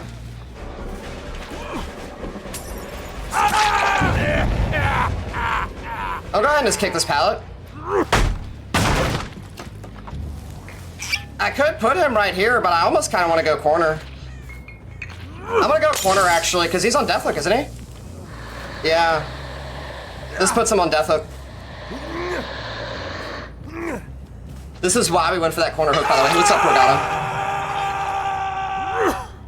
One of the downsides, though, is we technically, don't we know, because it transfers, I was about to say we're going to lose a stack of Dying Light, but no, this works. This is still regressing, good to know. Rotate back. This is also still regressing. We kind of have a bit of a 3-gen. I mean, when we see what they were up to, am I right? Double injury might make the healing a bit harder, maybe. I'm gonna assume they're maybe gonna look to start getting some...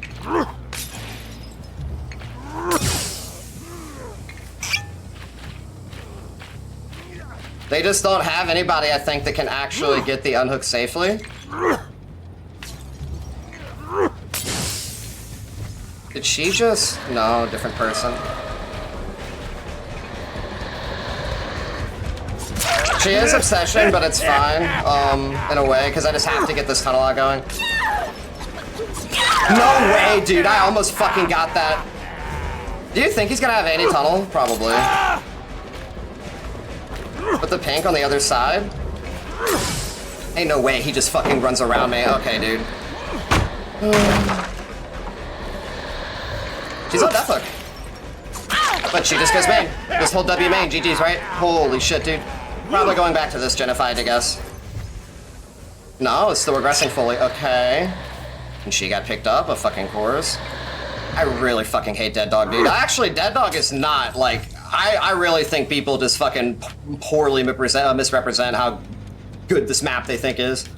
It's like, holy shit, dude.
Background player.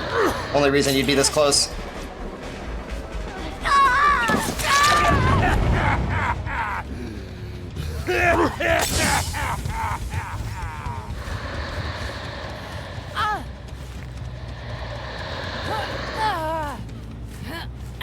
Yeah, you get an aggressive hook here, actually. She's on death hook. That allows me to proxy put this person back over here. No, she's not. My fucking bad. I forgot about the fucking shoulder the burden. My bad.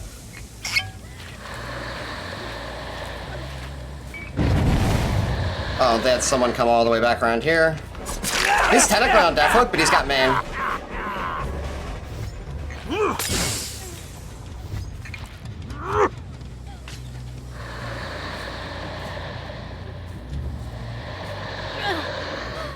Go corner here, because I don't think she's on death hook.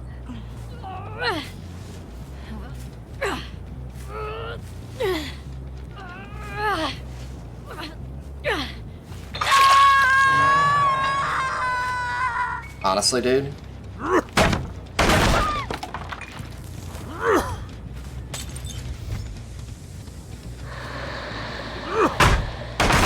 They went far corner to reset. He's on death hook, she is. Flashbang, good to know. Perfect, I need that.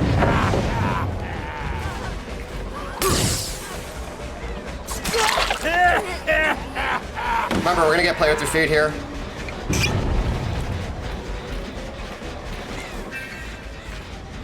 He's gonna be playing check spot, I think. No, she's actually going far, far corner.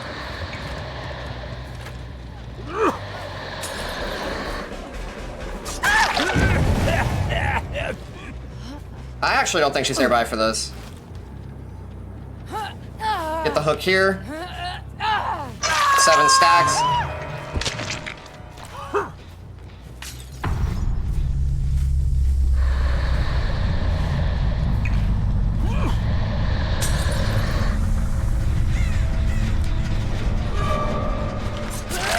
We got a chase onto her, didn't we? Are we just giving up? Damn. Remember, we get play with your food here. Oh, that actually missed. Damn.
Alrighty.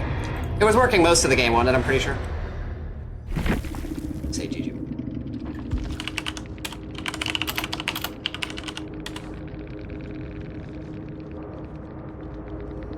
Sometimes my camera's been kind of doing that.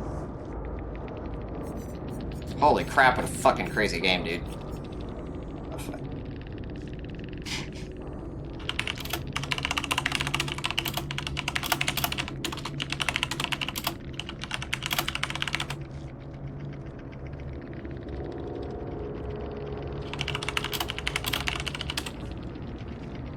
Is he still here? Did he go? He left. Oh no, he's still here, he's still here.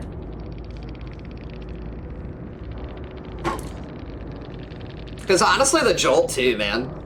Like, that just gets rid of that lasting pressure. Your gameplay hasn't changed. Thank you! That's so kind. We do what we can.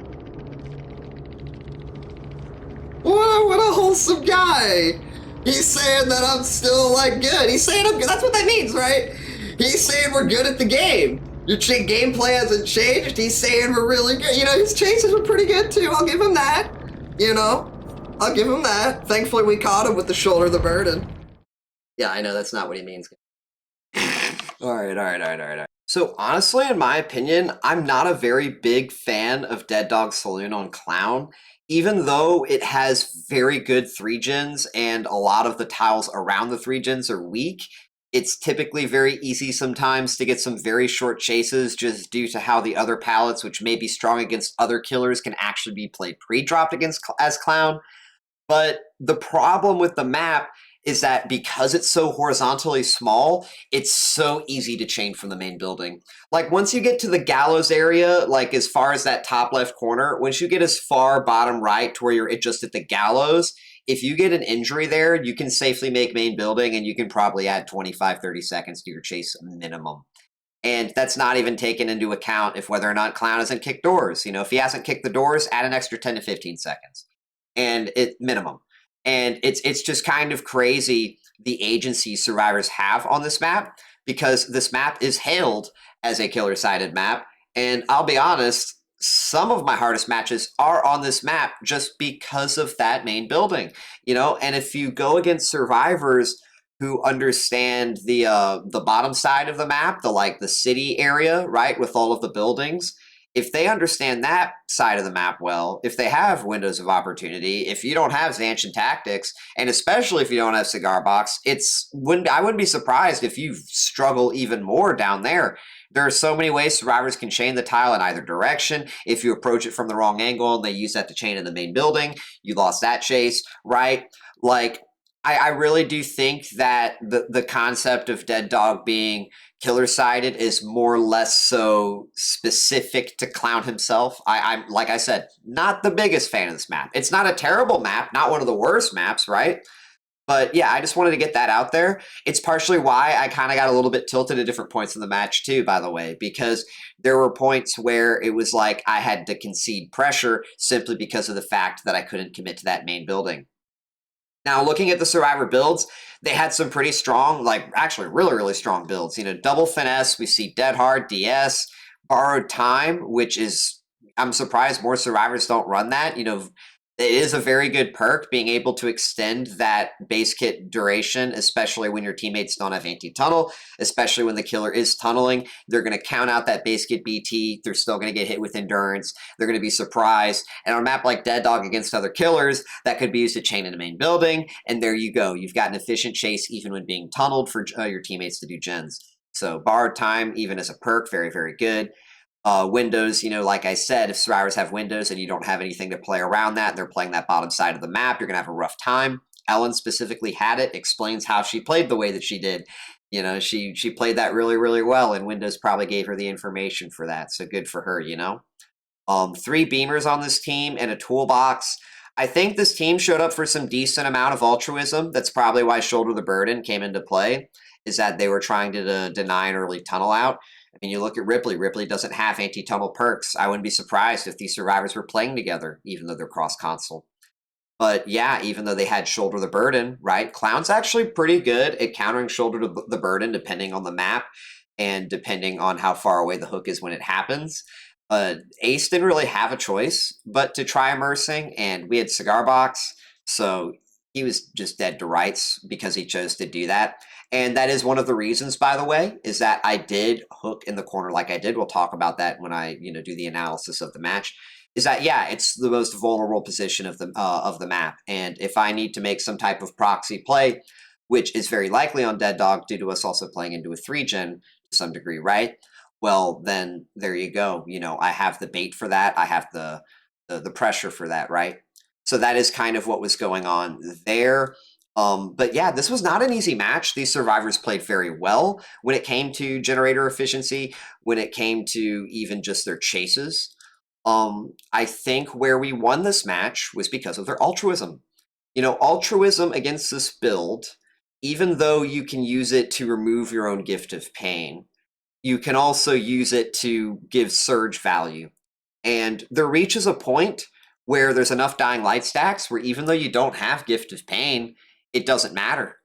If I get 5 stacks of dying light and you don't have gift of pain, you're still taking about very close to 110 seconds to do a generator solo. Yes, 110 seconds, even without gift of pain. So, especially if you don't have Resi to make that faster, right? None of these survivors had resilience to give them 9% faster gen speed while injured. You can choose to stay injured to avoid gift of pain. You're still going to have that 5 stacks of dying light giving you the same punishment as if you had it. It's still going to take you 110 seconds. I'm still going to find you. I'm going to down you. And then we're going to add 3% more onto that stack, right?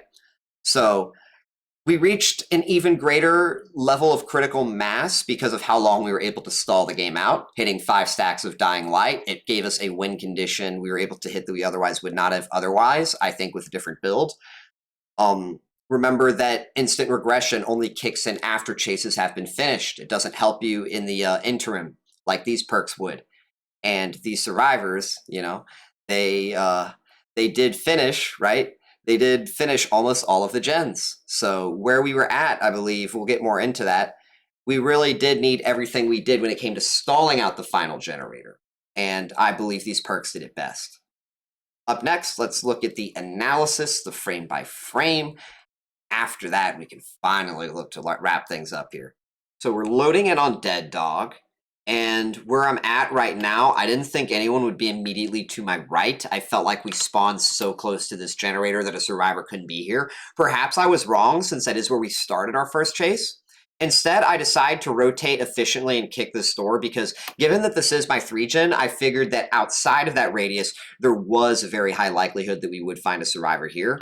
But sadly, we stumbled across the Yunjin, the one person who we didn't want to find early. Sure, we're going to get some play with your food value here, but given how weak these tiles are, I really hope to find one of the non-obsessions, because being able to get my first down this early and especially hook her deep into this 3-gen with Gift of Pain and Dying Light so early, that would have been really, really helpful. Instead, we're going to take play with your food. We attempt to find a survivor. We couldn't. So since we were still within proxy to the Yunjin, I figure, I really need this right now, right? Let's get a second stack. Let's see if we can springboard and find another survivor. No one's on this generator, so we reload. I need to get my bottles back, right? Need to make sure that if I can't reload right here because the survivor's right here, that I have enough bottles to commit to the chase. So I'm down to 5 bottles, but I've got my yellow to springboard. In the event she tries to play something, the idea here is this yellow, this one yellow, I don't need another yellow for this tile. So I put the yellow, I put the pink. I didn't know that there was a palette here. Had I been ready for this, I would have had the duration because of my add-on to rotate around and make some type of play, potentially, right? Now, I would have been vulnerable to a Lithe, possibly, but there was that potential. Instead, I eat the palette stun, I get the blind, and we end up chasing around. And we ended up catching her because I don't think she was expecting us to move so quickly and to catch up so fast. But we get our first health state. This is a pretty strong area of the map. Remember when I said that the town is actually very, very dangerous against good survivors, especially ones with windows? Well, there you go. We're seeing that right here. She gets this vault, but the one thing she doesn't have, by the way, is aura reading, which we do. We may not be able to see the pallets where they spawn, but we know where she's going. And that is how we catch her here. Just like we see the ace looking to get a flashlight save. This means he's not working on generators, and we're able to push him away. We get some early injury pressure. Getting an injury like this, some split pressure is good when they haven't been Gift of Pain yet. It sets you up to snowball or Gift of Pain stacks. This is our first hook here. This is, and she, I believe, was also the saboteur. So there's no one who can sabo this hook because we're hooking the Ripley. We get our first stack of Dying Light. We've applied Gift of Pain. We lose 2 generators, by the way, at 2 minutes. It was a very delayed first hook, but we didn't exactly get very good spawns. The other survivor who was not in that corner, the Yunjin, if it wasn't the Yunjin or the Ripley, the other 2 survivors were up at main building. And the 2 gens that got finished, we lost one in our 3-gen corner, and we lost the one at the main building. But that's okay. We still have a salvageable 3-gen. It's not the best, but it's salvageable. And we're looking for a chase. Notice that we're not really playing too much into this hook. We see the gens done. I'm looking around me. I figure there other survivors are doing gens. That's what you do against Clown, right? We don't see anyone immediately nearby. I don't want to proxy the hook too long, though, and I know they're looking to do these gens. The Gallow is a very popular gen. We see the Yunjin running to my left. I don't want to commit to this chase. I see Sable. I see she's running into this left corner. I want this chase. This is our shot here to get our stacks going. We've got 1 stack in Gift of Pain. Let's make it 2 Dying Light stacks. Let's get half the team afflicted with Gift of Pain here. We hit Sable once with a very, very, very good hit. I figure she's going to pre-drop this pallet. One of the reasons I reload, though, is because she's probably not going to drop the pallet if I reload. I'd rather her not drop the pallet. I'd rather take my yellow following the reload. I probably chain better this way, and I probably can catch her with more bottles at an area of the map that would be more vulnerable, because if she pre-drops the pallet and I try to go around and she actually plays the tile and she stays, she actually extends the chase longer than if she does what she does right here, right? Because we're able to get the pink here, we still have our yellow. Notice I'm still playing off the single yellow bottle duration. This is a strength of Garsh makeup kit. Having this yellow bottle, invigoration for chaining tiles as long as we are, that's why this add-on, I believe, is the best add-on for Clown in the game. Now, had I been ready with the pink, we probably would have downed her here. I'm gonna be honest, gang. I didn't think we'd need another pink to hit her at this loop. This genuinely surprised me, and I got partially tilted by that because I was like genuinely WTF, especially since the velocity of me throwing that pink at this corner, right? This wasn't fast enough. So not only was I surprised that we were probably gonna need a pink, but the fact that it missed, that tilted me, especially with how the other pink was right there. But yeah, thankfully, she had no pallets else to work with. We just could ignore the pallet. We get the down, we get the pickup, and I was ready at this point to get my second application of Gift of Pain. Except Ripley shows up with the Sabo, which is okay. It's not great, it's okay. Because we can probably go for an aggressive hook. We especially can if it's the Ripley doing what she's doing right here. We have 2 stacks of Dying Light. This Dying Light is slowing down the ace. It's not doing anything to the Yunjin. She's not affected by Dying Light. We get our first health state, and she's running deep into the corner. Oh, I was so happy when she did this. Genuinely. She should be going Shack. I don't think Shack has been dropped yet. The right play is to go Shack. Instead, she runs corner. This is one of the weaker pallets on the whole map. And yeah, I'm out of bottles, but you can't go anywhere now, right? You could chain the tile from Shack if you pre-drop Shack. But here she can't go anywhere. She should have been hit here. I don't think she had Resi. She, I guess, just has better ping. Holy crap. But yeah, that should have been a hit. Instead, we thankfully get the down here because we catch her on the animation lock. And yeah, that's really good for us. We apply the jolt as well on the gallows. And we're able to carry her here. We put her onto second hook. We reset the Gift of Pain. We increase our stacks of Dying Light up to 3 stacks. This would put her at 25% regression. It would have put the Sable at 25%, but sadly she got put on a regular hook due to the Sabo. And this is where the Shoulder the Burden comes in from the ace. Now, Shoulder the Burden on a lot of other maps would be very much more problematic, but we are on Dead Dog Saloon and they did get hooked in the back corner. This means that ace likely, even if he wanted to, there's just no way, realistically, he makes it back to main building in time. Main building is his only realistic chance of being able to take a chase long enough to where the exposed expires before he gets hit. But given that this hook was done so deep in this corner, and we're just in position to return right back to the hook, we catch him before he can go anywhere. And because he doesn't have any type of aura blocking, and we're able to see him in this hide behind this bush, this allows us to get so much momentum back by putting him on Death Hook. In fact, where we're at right now, this is probably one of the reasons that we were able to come back into the game. Because not only do we have him on Death Hook and we put him in a position where he wants to play more safe, but we apply Gift of Pain to him in addition of increasing our stacks of Dying Light. We're at 4 stacks now, and we're almost at a point now where even if we end up breaking our Gift of Pains early, that we're going to have enough slowdown in order to stop the survivors from finishing this last generator. So we're at right now, we are proxying this hook. Normally I don't proxy like this, but look at these survivors. You've got 2 injured survivors and they just popped a gen. This tells me that they're likely not healing right now, and that they can't do a save here without just throwing. They probably weren't even looking to do any type of healing to begin with because of Gift of Pain.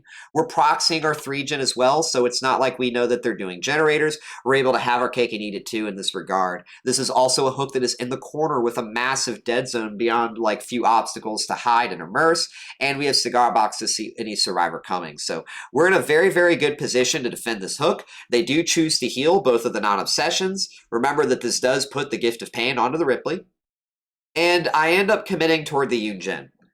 Now, this isn't exactly a hook that I wanted, but it is a hook that I would take if I needed to, especially if I could get another Gift of Pain. And y'all, this pink was the craziest. Like, I am so sad we didn't get this down. I probably could have lunged in time. I don't think I expected it to hit. That's probably why I didn't. But had I done that, oh my gosh, that would have been the craziest play ever. But yeah, he also goes around me. He's able to make Shack. This is the smart play. We do kick the pallet to remove it, but we can't commit to this chase. Especially, remember, we've got Gift of Pain on him, right? So I'm not really concerned about him leaving. I'm not concerned about him going anywhere else to heal. He's going to be slowed down massively. He's got 28% slowdown. Excuse me, I'll have to do math, y'all, right? But yeah, 25% plus the 3 puts him at 28. We've got slug pressure. I can ignore the ace. We find Ripley. I panic and I hit this Ripley, by the way, and I probably should not have hit her if she wasn't going to get me an easy down. Because all I just did right now is I broke Gift of Pain. This probably was not the good decision here, but it's okay because we have the slug in the deep corner, and instead we're just proxying this corner. I'm looking for a pick. We've got 3 injured survivors, right? I've got a really high pick possibility. We come back to this corner. I find Sable.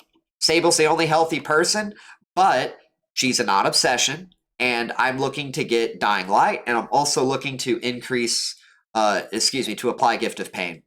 So this body block is actually very, very smart. It does prevent the down, and that does prevent me from, putting her back in this corner, applying Gift of Pain, yada, yada. We get this down right here, but I don't go for the pickup because obviously Yunjin's going for a save. Instead, what I'm looking to do here is I'm looking to get value out of Surge. I'm able to get so many Surge slugs because they just keep providing themselves to me by choosing to stay injured. And this, in turn, allows me to stop the ace, who is sitting on this generator while healthy with Gift of Pain. So we push off the ace, we get this pickup right here, and then I see Ripley sitting on this, going for this pickup, and this is where I decide to drop. Because I know that she doesn't have enough time to get this pickup, and I know that she's zoned into a corner, I know that she can't play this tile, and I know that I can get another Surge proc and another down on this Ripley. I thought she was on Deathhook, though. The mistake I made here, for one thing, not even knowing that the pallet was still up, which does stall things out tremendously. One of the mistakes that I made was that I thought she was on Deathhook, and I forgot about the Shoulder of the Burden from Ace. By the way, we did just get rid of Gift of Pain right there. So this isn't as good as things could have been. However, it is still very important that we get this hook onto Ripley, and that is why I'm playing this very, very safe. I need to get at least one more hook on a non-obsession, especially since I am getting rid of all of these Gift of Pains.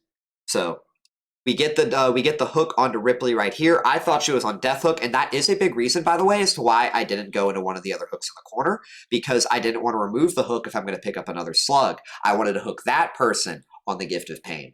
Instead, the mistake that I made, right, is that she's not on Deathhook. So instead, I just get a Dying Light stack off of this. And I want to push the ace away so the ace can't contest this hook. If I can't stop them from doing their heal over there, I want to make sure that I can get Sable. And I want to put her back in this corner because it is this corner and contesting this corner, especially with our 3-gen, especially with our Dying Light stacks, especially with our Gift of Pain, that's how we're going to win the game. Because now we're up to 6 stacks of Dying Light. Even though we don't have Gift of Pain on most of these survivors, we only have it at the moment onto the Sable, even though that's our situation right now. The good news is that this is a stronger level of slowdown than Gift of Pain. So if Gift of Pain and Dying Light, in fact, it's actually just about, it is just a little teeny bit under Gift of Pain and 1 stack of Dying Light together. So we're at about 110 seconds of slowdown from just Dying Light. We may have had to get these injuries in, but we've not really sped up the generator as much as what I'm trying to say. There's still only a teeny bit under 2 minutes from Dying Light alone. And that's what allows me to feel comfortable getting these hits onto Yunjin. I'm going to get Play With Your Food. I'm looking for this Ellen Ripley because Ripley is on Deathhook. And if I can just take her out of the game, that's going to be my shot at winning it. We get the slug here. We apply Jolt on the other gen that's being worked on by the Sable who got unhooked, who has Gift of Pain on her, and we're able to get our 7th stack of Dying Light. We're able to remove Ripley from the game. And this is where we get a shot at coming back. And honestly, if he would have just played it out a bit more, maybe they would have had a chance of getting the gen done. But I've played against this Ace, and I think Ace was resigned since he knew he was going to get a tag at this area of the map. And if you get hit here, your only real options, since we already, did deal with the Shack palette, is to go toward Village and or play Water Tower. He's probably played against me before, like I said, and he knows I'll get the hit at Water Tower, so he probably just gave up. We've got 7 stacks of Dying Light, which is 21% slowdown, and he's on Deathhook, right? So he probably was just like knowing that his time was up, and yeah. We're looking to try to slug him, get the snowball, but we're not able to catch Yunjin. So I figure since we know he's on Deathhook, and we know that they don't have any of their generators done, we might as well go ahead and hook this ace, get him out of the match. This is our 2K.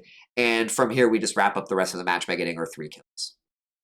So this is, I think, a match where honestly altruism really played a massive part in our ability to come back. Getting those surges when the only person working on the last generator was a non-obsession with both Gift of Pain and Dying Light made it to where it was just wasting his time being there. He was accomplishing nothing, not even getting any altruism done. So yeah, we were able to hold it back even with them finishing 4 generators in 5 minutes.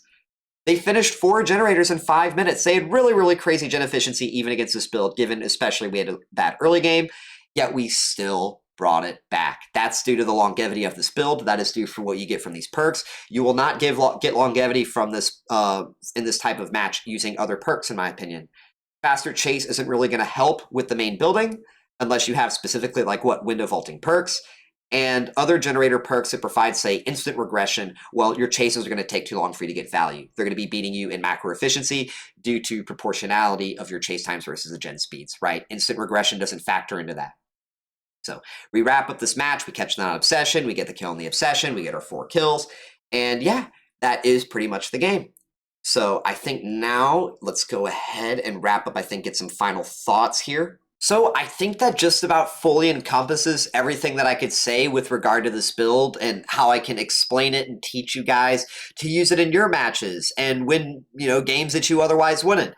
Like I said multiple times throughout the video, the specific matches that I showcased for you guys, I likely would not have beaten these teams if I had a different build. The specific nature of slowdown perks, Dying Light and Gift of Pain, in tandem with one another, their interaction with instant regression and increasing the effect of the instant regression due to it taking longer time to reach each percentage point, I think that it is something that hasn't really been explored by a lot of people in the Dead by Daylight community as of recently. I think there's a whole lot of emphasis still on either gen blocking or instant regression like Pain Res and Jolt. And Pain Res and Jolt are still good perks, but they are limited in their capacity due to, like I said, they come in and when it comes to at the end of a chase. They're not helping you during a chase, and that is something that actual slowdown does.